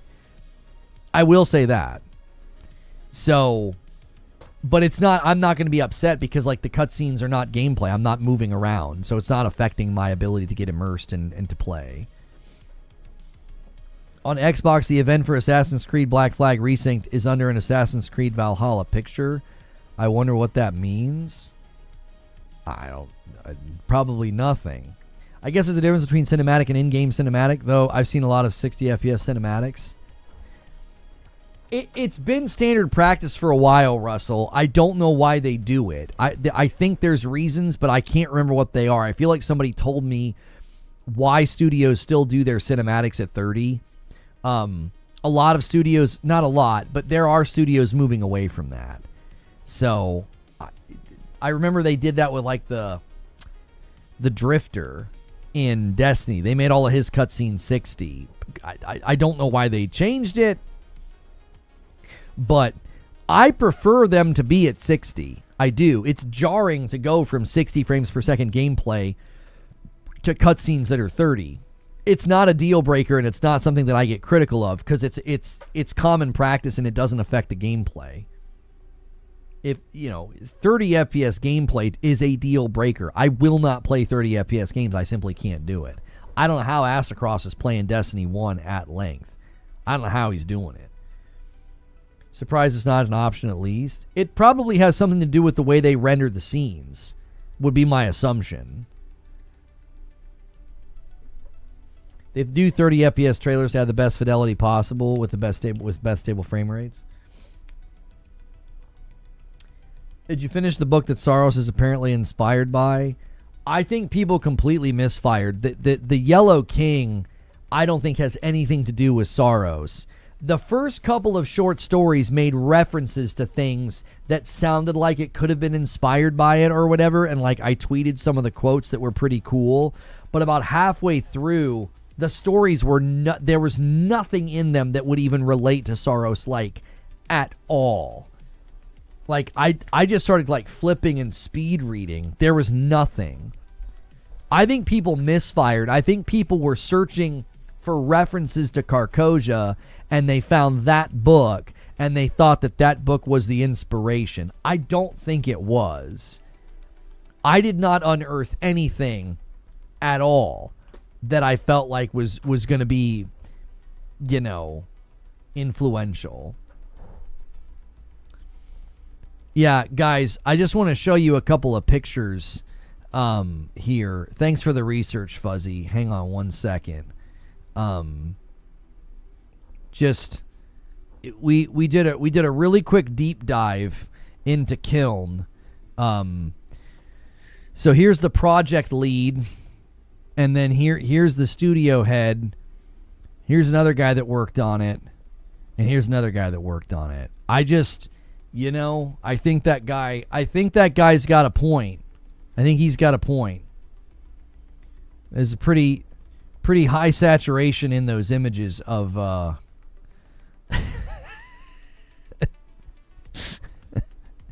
true intellectual of our day. I hate 30 FPS. You can interpolate Destiny 1 on your TV to make it look like 60 with some tweaks. I couldn't play Zelda Breath of the Wild until I turned on interpolation. The King in Yellow is both a book and a concept, so maybe it's not the most popular story, but some of the ideas and stories, I just don't think so. I'll get it, brother, and I'll relook. The first or second, it's a bunch of short stories. The first or second, I was finding all this stuff, that there might be references in Soros to these things, but then slowly but surely, every story was like so clearly not about anything in Soros. We need 10 more likes to 400. Thank you. So it was one of those things where it was like, I think maybe people misfired. We'll see. We'll see. Do you know if Assassin's Creed Black Flag has an option? I'll tell you what. I have the option to do. I have the option to get you the frick out of here. Nobody wants to talk to you. You're just here to bait. You got a reaction. If that's the greatest thing you achieved today, maybe you have a better day than yesterday. So, Lona, are we going to see your first reaction with playing Soros on the live stream, or are you going to enjoy it by yourself? No, I'll play it with you guys, moment one. Yeah, I'm not going to play it by myself without you. Yeah. Those pictures don't show their pronouns, though. I mean, if you guys don't put your pronouns in your Twitter profile or your email or on the lower third of a video like that, I won't know what to call you. I don't know what any of those its were that we saw in those pictures. I don't know what to call them.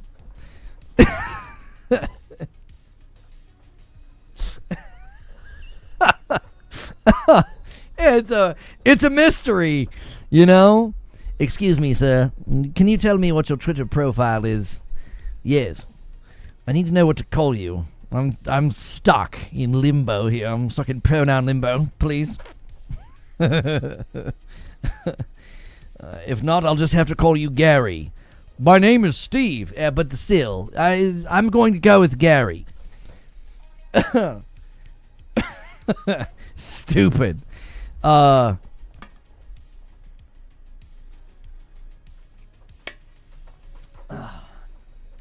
Sir, oh, I already messed it up. Oh, man. Call me Lord or Master. Yeah, that's pretty much it. I appreciate that. Assassin's Creed Black Flag Resynced will cost $60. The collector's edition will be $200. It'll release July 9th, according to Bill. I really appreciated Bill putting out the key art and blurring it and putting his watermark all over it. I just want to say a special thank you to Bill for doing that. I was like, oh, key art. I can make my thumbnail look better. And this guy blurred it and put his watermark on it. I'm like, can you what? Why? Just let us see it, Bill. Bill. Let us see it. Let us see the key art. Can't wait for Soros reviews tomorrow. I'm defo buying it. I hope they can hold on to a 90. It's probably going to land at like an 88 or an 89, probably. Yeah. I'm from Philly. We just call everyone kid. Yeah. I tell you what, those guys that mess with their dad on TikTok, Raging Italian, man, they're lucky. He doesn't seem like a violent man. I'd be throwing haymakers at my sons. Like, you're an adult, you can get punched. You know what I'm saying?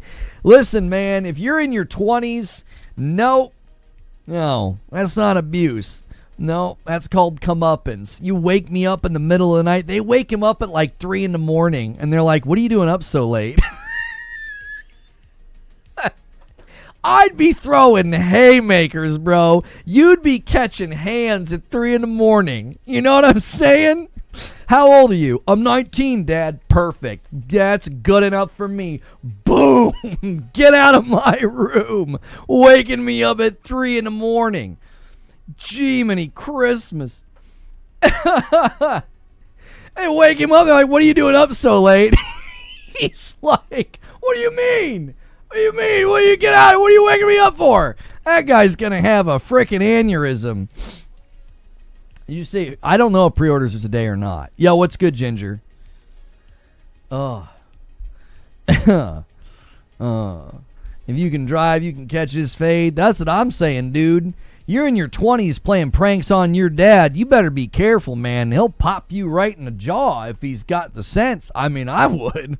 If you're my son and you're in your 20s and you wake me up at 3 in the morning and you say, "What are you doing up so late?"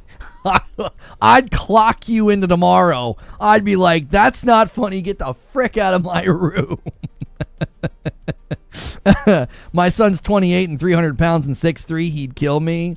Yeah, I guess you'd be at the mercy of him. He sounds like he's a freaking giant.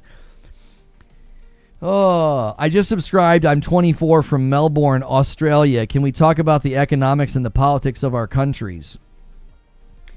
Why would you do that in a gaming stream? Like, is this your first time on the internet? We have no interest in discussing those things.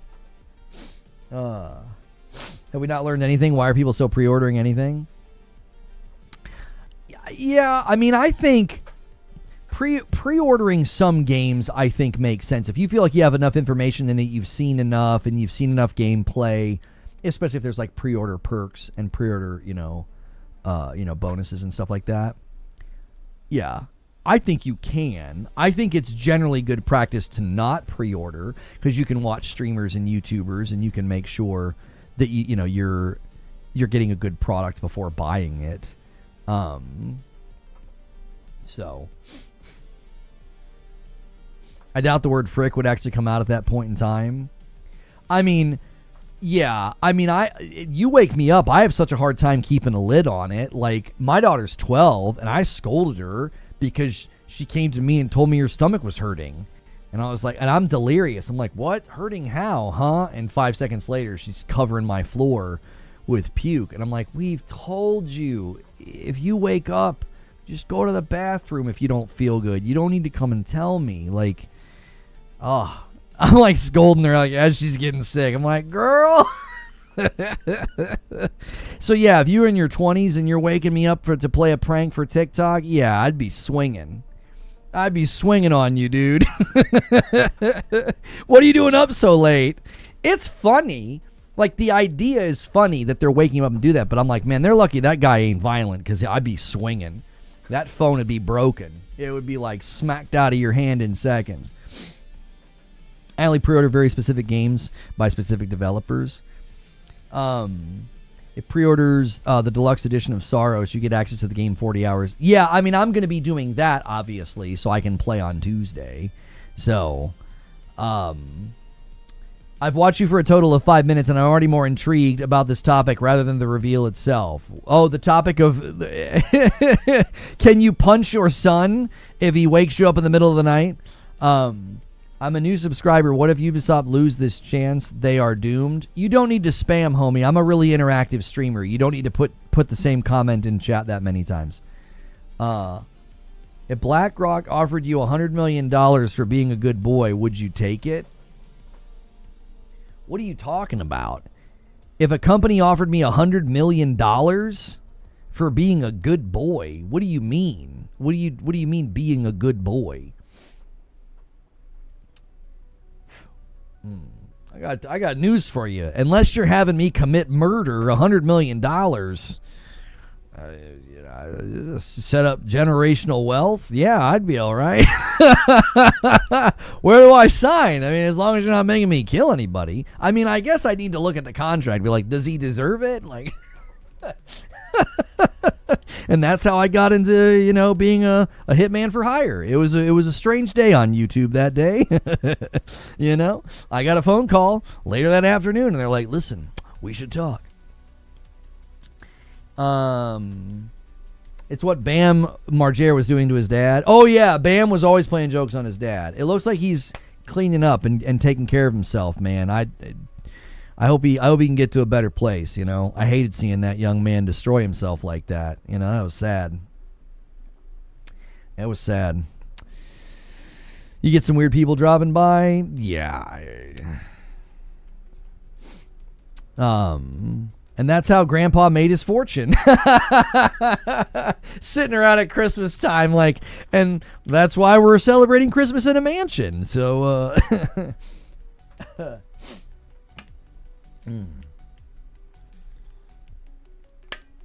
Oh, my golly. What time is it? Let's see. When are we going to go over there? Oh, I should schedule now. Let me schedule now. Hang on a minute. Let's see. Stream holding. This. Save image. Save. Create. Go live. Create a stream. Okay.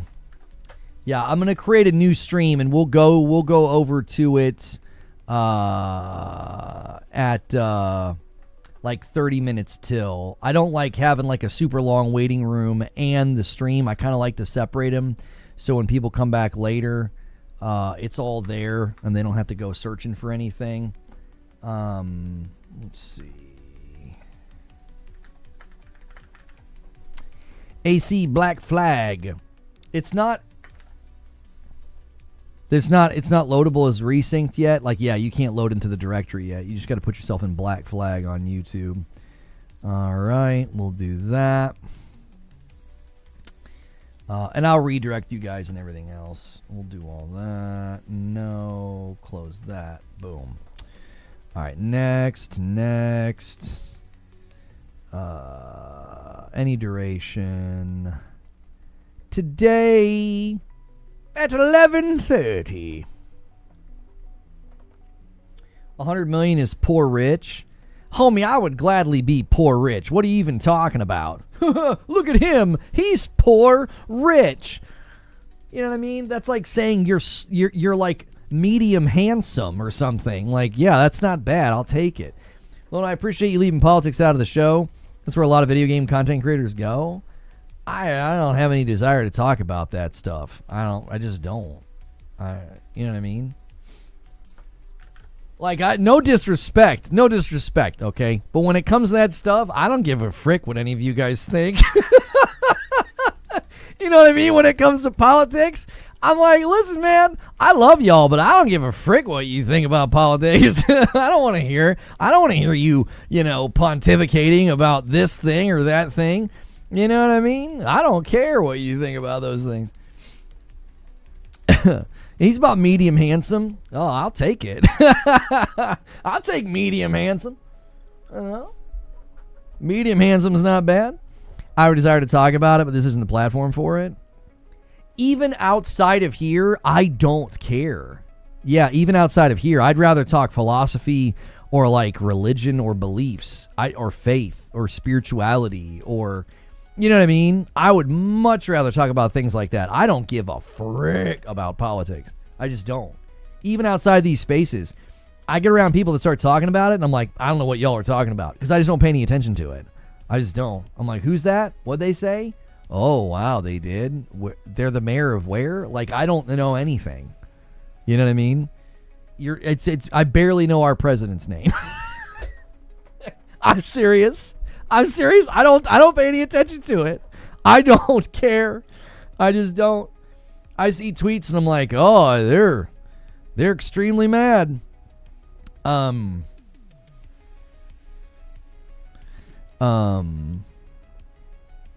on.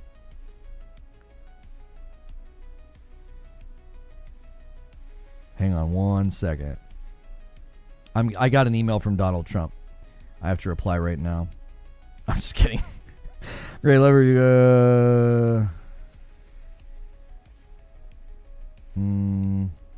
there we go.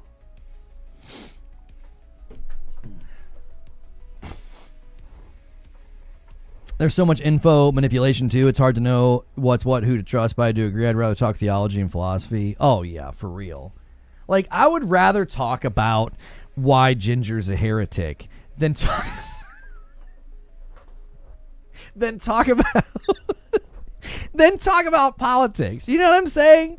Like, that'd be more fun.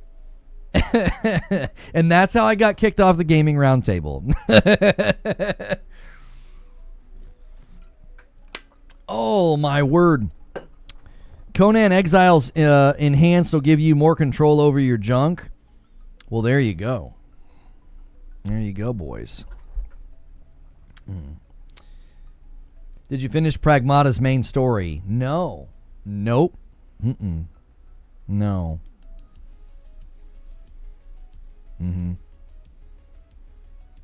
I'm still playing it and still loving it. Oh, this one needs to be cleaned. If you guys ever buy these microfiber cloths to clean your glasses, you know how eventually they stop working? They just kind of smear. You can wash them instead of just... I used to just buy like a whole new pack.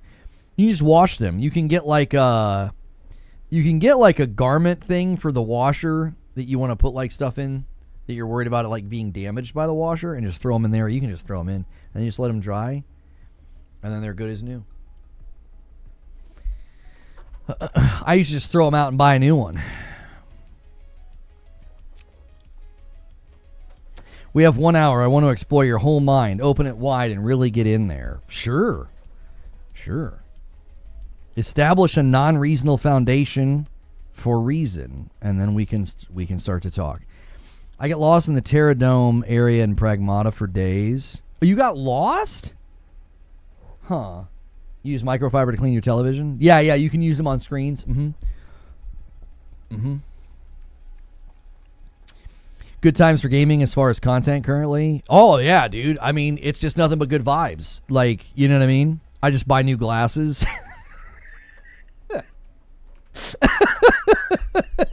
You're like, oh, man, these ones got a smudge. And you throw them out, and you're like, I guess I got to get a new pair.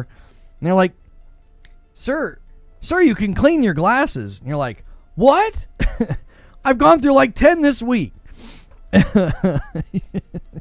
Throw them out. Oh, good Lord. 13 hours, did a lot of side missions. If you're talking about Pragmata, I'm like 16 hours in, and I'm not done yet. I think I'm getting close to being done. The first 3 areas are now all 100% for me. They're all 100%. So, if you guys are enjoying the show, wow, there's a lot of you here. You can watch the reveal on my channel, all right? In about 30 minutes, we'll go to a new stream, and we'll kind of get ready to co-stream it. We do waiting rooms like this anytime there's a showcase or some type of a reveal. So feel free to hit like. Feel free to hit subscribe. We thank you so much for being here. I keep it safe for work. You can't find the video, you can just stay right where you are. You can watch it on my channel. I got a countdown right next to me. We're an hour out. Thank you so much for being here. I cover gaming news Monday through Friday. We have passionate debates. It's lively. But again, I'm not cursing and swearing. I keep it safe for work for you. A lot of people, this is like their daily podcast that they listen to, and it's just about gaming. Are you normally a completionist in games? I'm a completionist until I get annoyed. So usually this is what happens with me, and I don't know if you guys can empathize or resonate with what I'm about to say, but I'm a completionist until I get annoyed. Some games, all the completionist stuff is really satisfying. So in Pragmata, it's super satisfying. You go back, you get all the things. When you get the things, it gives you currency. It helps you get stronger. It's intentional, right? There's purpose behind it. But a lot of the times, I'll be doing completionism, and then I'm like, oh, for frick's sake. Like, it gets annoying, right? You're like, it starts to work again. Like, it's almost like there's too much, and it works against your own motivation. Does that make sense? Like, I'm like, I'm done. I'm a map clear, not a completionist.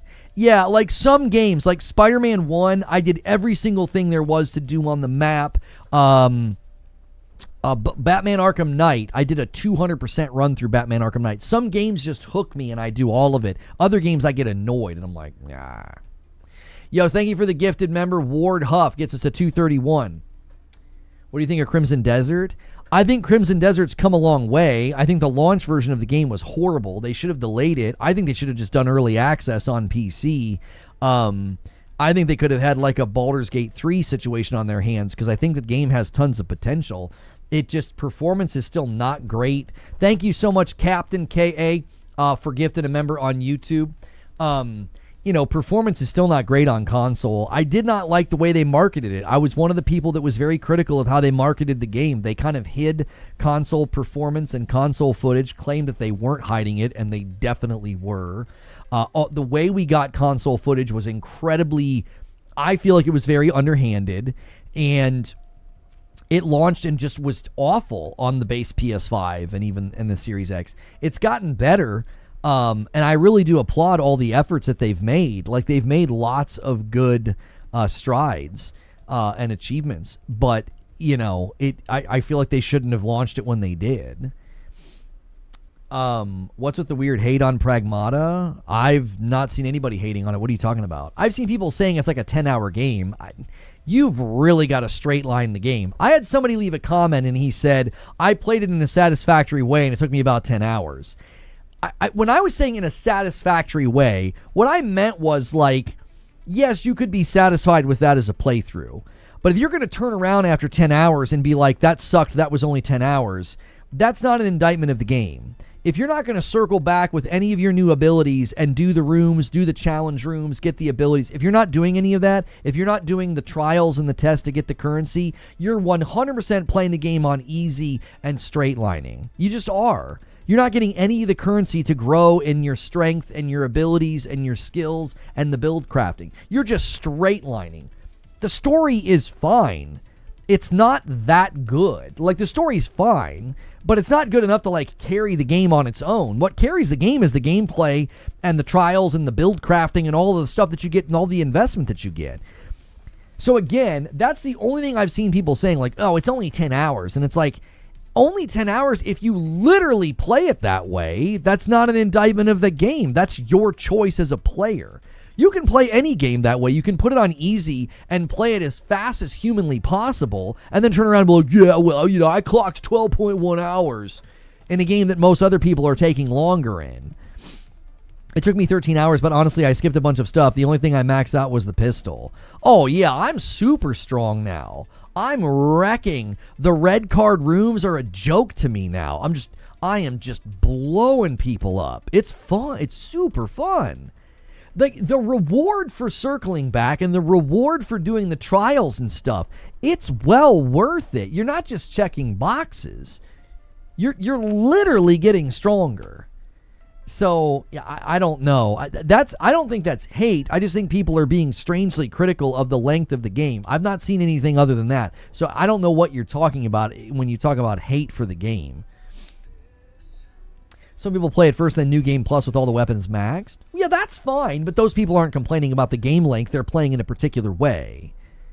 Like, I don't know. It's clearly one of the front runners for Game of the Year right now. It's one of the best new IPs I played since Returnal and Expedition 33. It's fabulous. It's so well done. I hope it's the beginning of a franchise. I hope they make more. They built a whole new combat system. It's super fun. I hate the price plus hours argument in games. I'll gladly pay $70 for the best 5-hour game of all time. Bloat does nothing for gamers. I think there's a minimum. Like, I don't think I'd want to pay $70 for a 5-hour game. That seems a little absurd as far as a value exchange goes. But, like, as long as if I take my time, do side quests, listen to dialogue, and be somewhat completionist, as long as I'm getting around 15, if I get close to 15 hours, I feel like you can charge $70 for that if it's a big budget, AAA, high quality game. Like the graphical performance of Pragmata, how smooth it runs, almost not a single glitch or bug. I've had some weird glitches with some of the trials, but like, and the fact that it looks and runs as well as it does, and the combat system is so pristine and so fresh and so new, you're not going to get that from a $30 little indie. You're going to get that from a big budget studio that's got a lot of institutional knowledge and a lot of good tools and assets at their disposal. Now, this was apparently a young team, but it's still, I don't think you're going to get, you're only going to get that when you're coming from like a big company a lot of the times. $5 super chat from Social Destruct. The biggest surprise for me is Mouse PI for Hire. It's fantastic and a joy to play. The character animations. Yeah, I'm so glad. When I did my review in progress, I said it's so much better than most people think. It's not just like a silly little game. Like, it's a very competent boomer shooter. It really, really is. And I was kind of glad people were taking, IGN to task for their review. Some people say Pragmata is a dad game or influence single males to be a dad. I don't know what the frick they're talking about. I mean, stories are always going to influence you. That doesn't necessarily mean the intention of the game was to do that. Like, I don't know if these devs got together and said, I tell you what we're going to do. We're going to stoke the fires of the desire to be a dad. You know what I mean? Like, if you take that from the game, that's great. It's a noble and honorable thing to be a dad. Like, as a dad, you know, I can't think of life in another way now. Like, that's part of it's part of what I do. It's part of my outlook on why I'm trying to be as successful as I can to provide for my kids and give them everything that they need, right? And, you know, bestowing wisdom and discipline and helping them grow into adults and all that. It's just such a great calling in life. But that doesn't necessarily mean that's what the game was setting out to do. You could play a game where there's like a romance story in it, and it kind of provokes you to go out and get back into the dating world and find somebody. That doesn't mean that's what that game was setting out to do. There's something called authorial intent.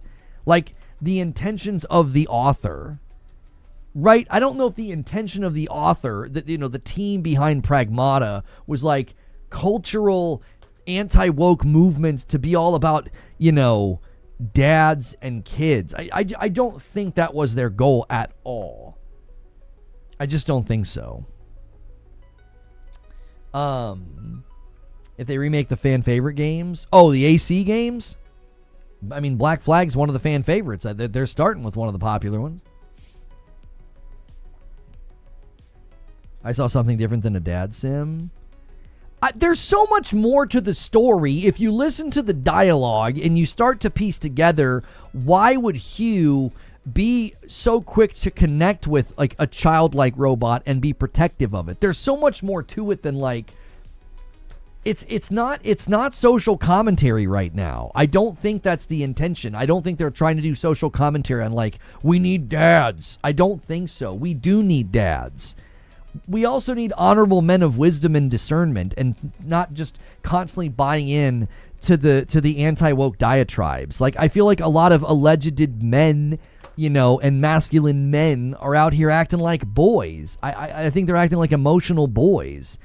I don't see a lot of discernment and kindness and wisdom. I see a lot of anger and reaction and toxicity.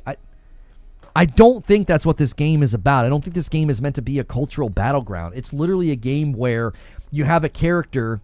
It's also commentary on like the trajectory of 3D printing and AI and where technology's heading, and like what sorts of things could come from that. And then maybe it starts to blur the line between, humanity and AI. And there's stuff there. There's certainly commentary there. I don't think it's commentary on like, this is anti-woke.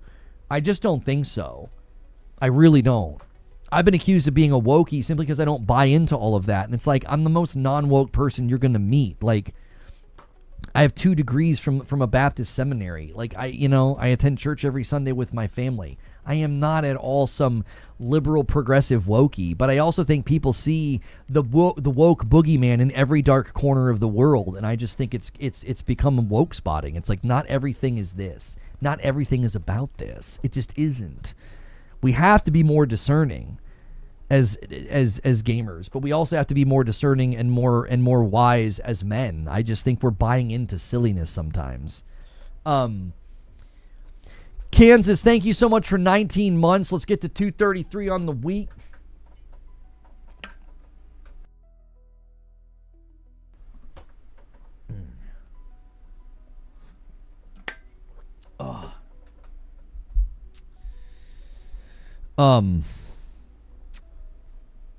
There are people who think that Marathon is woke. I don't think that's what Marathon is about either. I don't get that vibe at all from Marathon. I don't get any of it. I grew up in a different time. There's just a lot going on culturally, and I just think I just think a lot of people are grasping onto things and integrating with them in a way for identity and a sense of purpose, and I just think it's unhealthy, and it's leading to very strange behavior and strange conclusions about things, strange analysis of things. It just, I don't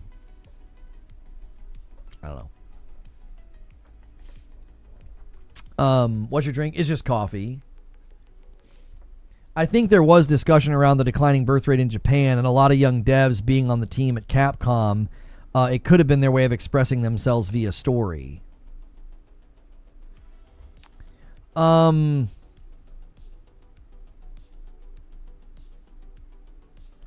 trying to connect those dots because I definitely think there could be something there that, like, if you're a young person in Japan and you see declining birth rates, like, as a concern, I don't know if that fits the narrative of the game, though. I don't know. Maybe they're seeing sort of like,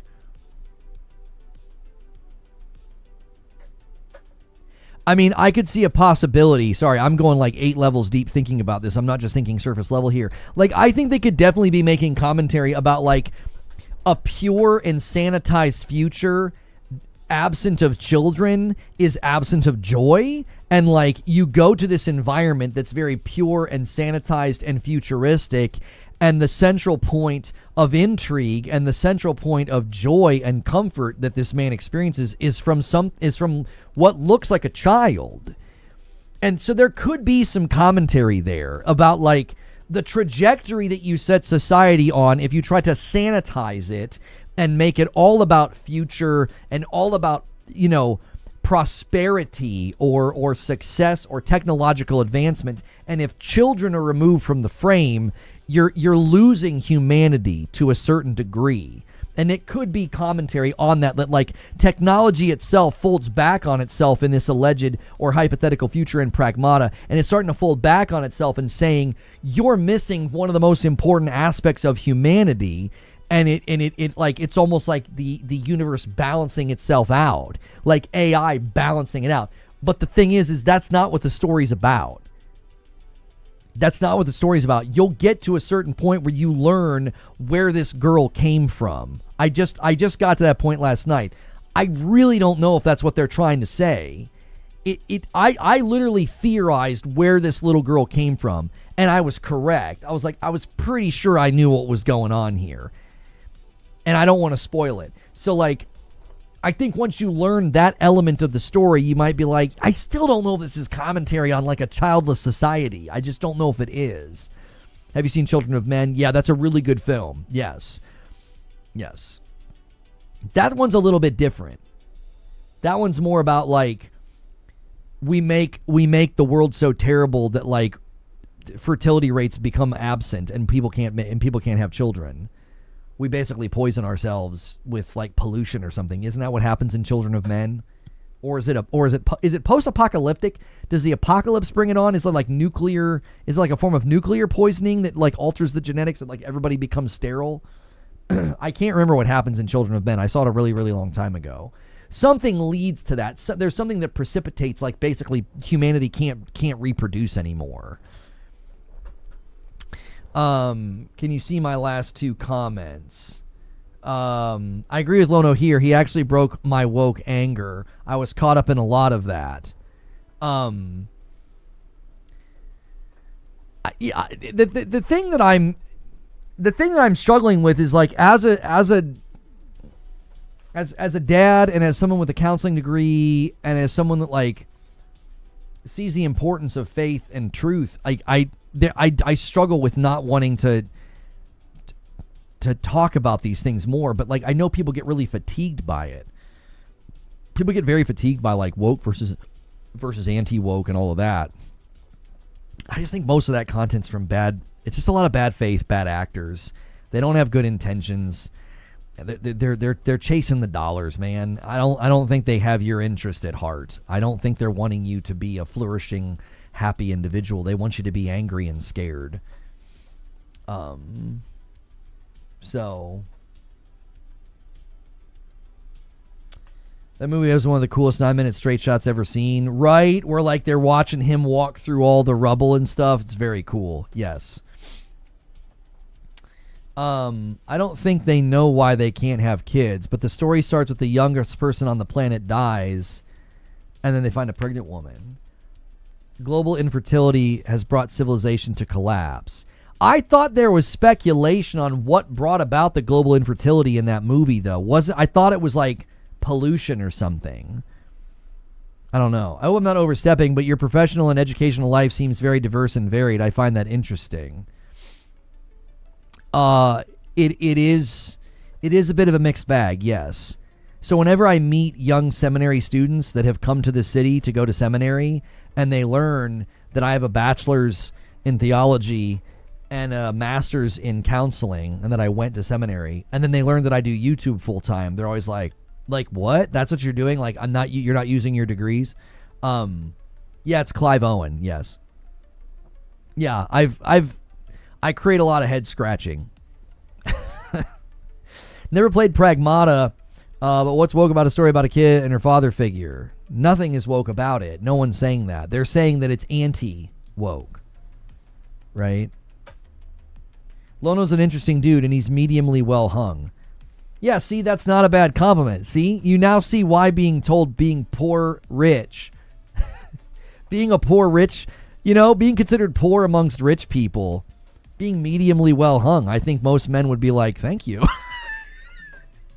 Put that on my Tinder, you know what I'm saying? Not mine. I don't have one. I'm happily married, but put that on your Tinder, boys. The cause of the infertility was never disclosed, not even in the book. Really? It just happened. I swore it was like pollution or something. Yeah. Social media and political discourse has completely changed. Yeah. It's so tribalistic, it's almost impossible to have a conversation about it. Yeah. There's no way to tell a story without it being filtered through a lens, but that doesn't mean it's active propaganda. Declining birth rates and fathers 100% influence the story. Declining birth rates and fathers influence the story.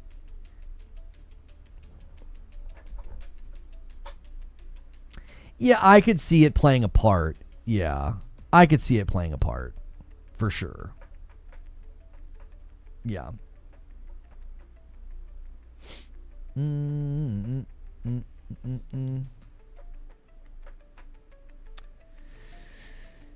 Children of Men. Yeah, we were talking about that movie. Yes. Yeah, so I could see Pragmata being influenced by declining birth rates in the culture. It's on their mind. It's something they're thinking about. Art is usually a reflection of the culture and time that it's born out of, right? That's very, very common. So, I 100% think that could have played a role. I don't think they're actively trying to say anything, though. Would you like them to change the combat? Change the combat in what? Are you asking about AC Black Flag or Pragmata? I know we've been talking a lot about Pragmata. I want them to make the combat better. I want it to feel modern. I had King David on last night. We were talking about Gears of War, and I think he made a good point about Gears of War Reloaded and how it still felt kind of like an old game. I don't know if they could have completely rebuilt it or whatever, but I kind of agree with him that I'd like to see Gears of War E-Day kind of bring the combat forward and make it feel a little bit more modern. And that is something to consider in AC Black Flag. Can they make it feel like a more modern game? I don't want it to feel clunky and awkward. I want it to feel good. Does that make sense? So I have limited characters, but we tell the stories that we know. An American would write the game differently than a Japanese studio, for sure. Where will they stream the showcase? You can watch it right here on my channel. In about 8 minutes, we'll redirect, and I'll start a new stream, and so we'll be on a 30-minute countdown. But you can also watch it on the official Assassin's Creed channel if you prefer to watch it over there. If you watch it here, it's a smaller chat. We can kind of have a conversation and a dialogue and debrief after. We're also going to be watching the ID at Xbox stream today as well.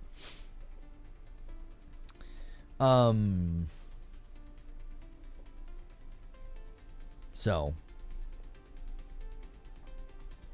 What's the modern comparison? Do you mean modern like other video games?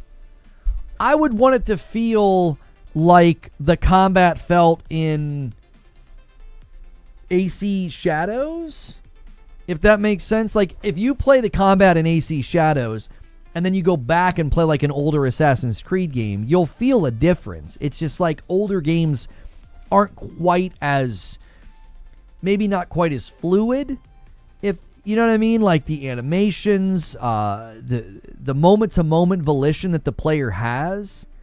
I'd have to go back and play the original AC Black Flag to give you specifics. So I'm being generic, but I think you know what I mean, right? You go back and play those older games, there's just a lack of agility and fluidity and like, does that make sense? Like, I'm not saying that it's bad. I'm just saying a lot of times you can tell you're playing an old game.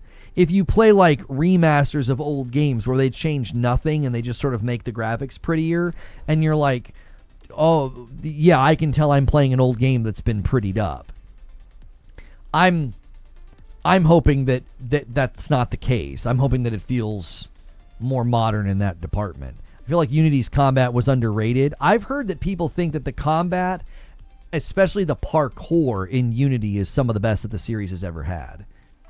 Yeah. I've heard that.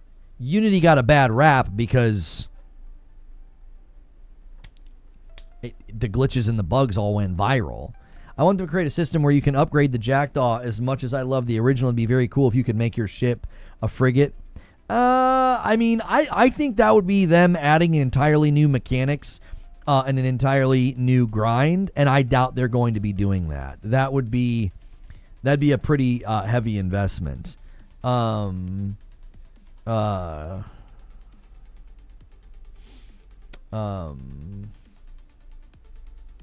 This guy. Why are you doing this?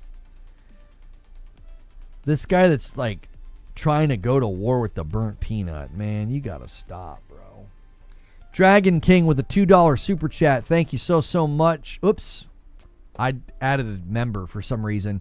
Thank you so much for the $2 super chat. I hope they don't go in and out of the Animus. I don't know if they've removed that from the game or not. What guy is going to war with the peanut? There's a guy that, like, he's done this before. He basically, like, copies what another streamer is doing. He's like the sheriff or something, the faithful sheriff.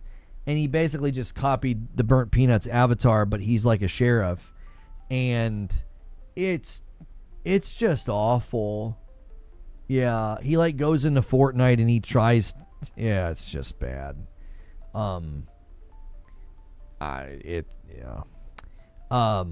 Anyway, what happened? Somebody just says, somebody submitted a question. I was like, somebody did something and I saw it happen in chat. Is Black Flag a remake or a remaster? Asks Kansas Cowboy Jr. It's a remake. It's a total remake. Yes. Yep. Talking about the faithful sheriff? Yeah.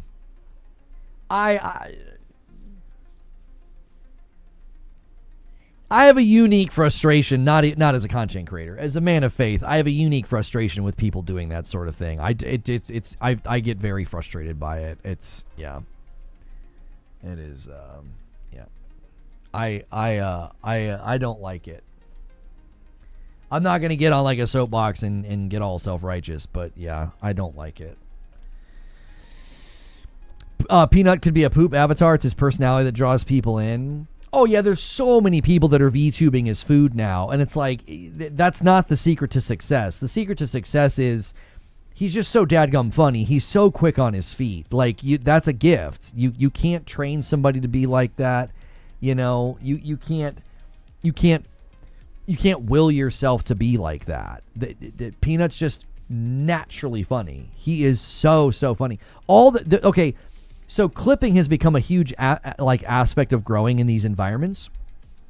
And that is a huge thing in his corner. He creates all these micro moments that are so funny. He's just hysterical. You know? He can take something as simple as like lag and turn it into a moment of comedy. Like he's shooting that guy and he's like, and the shots aren't landing. He's like, this guy's good. his ability in that moment to do that, that's a gift. Like, that is a comedic gift.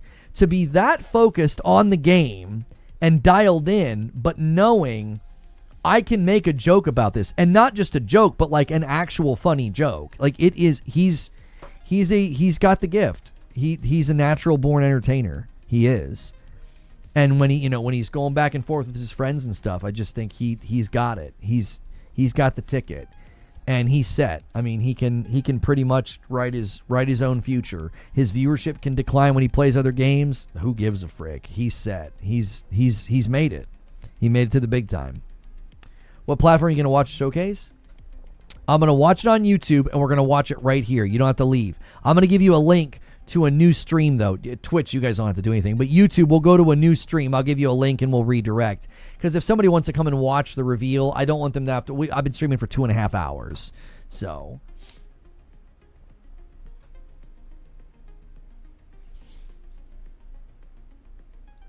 when he loots other players and saying you're poor, yeah. Best comedic timing I've seen. Yeah, he's got it. He's got the gift. You don't get that popular because of the avatar. The gimmick would fade so quickly. It would. If that was his whole thing, was just that he's a peanut, and then it's like that's the shtick, that would have died so quickly. I saw him at the Battlefield event. I wasn't there. We were co-streaming it. And I was like, who is this guy? He's hysterical. He was moving his face back and forth, and he was making jokes, and like we'll have drops enabled on purple. And he was like, he got like a car or something, and he was making like a shocked face, like, he sticks his lips way out, and he's like, oh, like, I was like, who is this guy? He is funny. I instantly was a fan. I had never heard of him before. I had never seen a single clip of him before. I saw him at the Battlefield event with his avatar doing his thing, and I was like, this guy is hysterical. He is funny. And from that moment on, I just think he just naturally took off. More people took notice of him and started watching him. And then his clips started going viral. So, I think he brings something to streaming that's needed. He brings levity, and he brings humor and fun and entertainment. I think he brings something really, really good to the streaming environment, and I think it's needed. Our innovative character streamer that I really looked up to and liked, I kind of fell from grace. So, I have a link to the showcase. I mean, we're gonna watch it here, so I mean, I'm not gonna be putting links in chat for you to literally leave. I'll give you a link here in just a second, and then you can come with us to the new stream. All right. I'm actually gonna do that now. We're going to go to the new stream, boys, all right?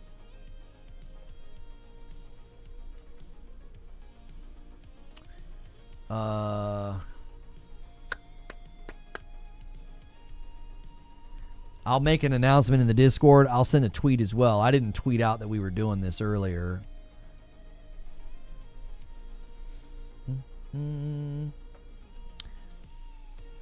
Okay. AC Black Flag Remake Showcase. There we go.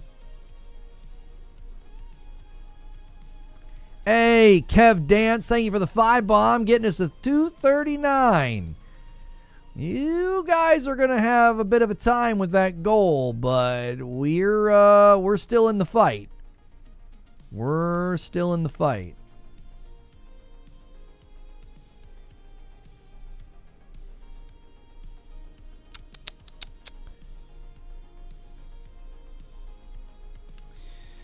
You are with Ubisoft? No, I am not with Ubisoft.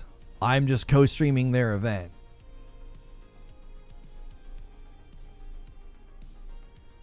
All right, I'm going to put a link in chat, and then you guys can use that link, or you can come with me. Either way. And thank you for... Wait, are we getting a gifted train right now? What are y'all doing? I can't see.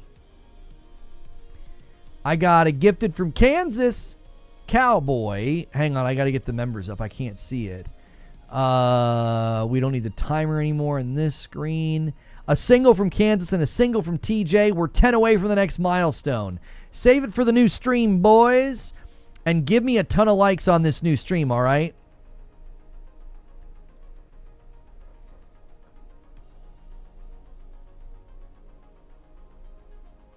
Thank you so much for checking out this video. This is going to be my official co-stream of the Assassin's Creed Black Flag Resynced Worldwide Reveal Showcase. So it is the AC Black Flag Remake Showcase. We are co-streaming it, all right? You can see over there, it'll be live in 26 minutes. So if you're watching this later, skip ahead by 26 minutes. I have no idea how long it's going to be, and I'm going to bring people over from another stream. I was doing a waiting room. If you subscribe to this channel, we like to do waiting rooms. We kind of hang out and wait for the event to start, and then we all watch the showcase together. So I'm going to go ahead and end that stream and bring you guys over with redirect. Thank you so much for the amazing day over there.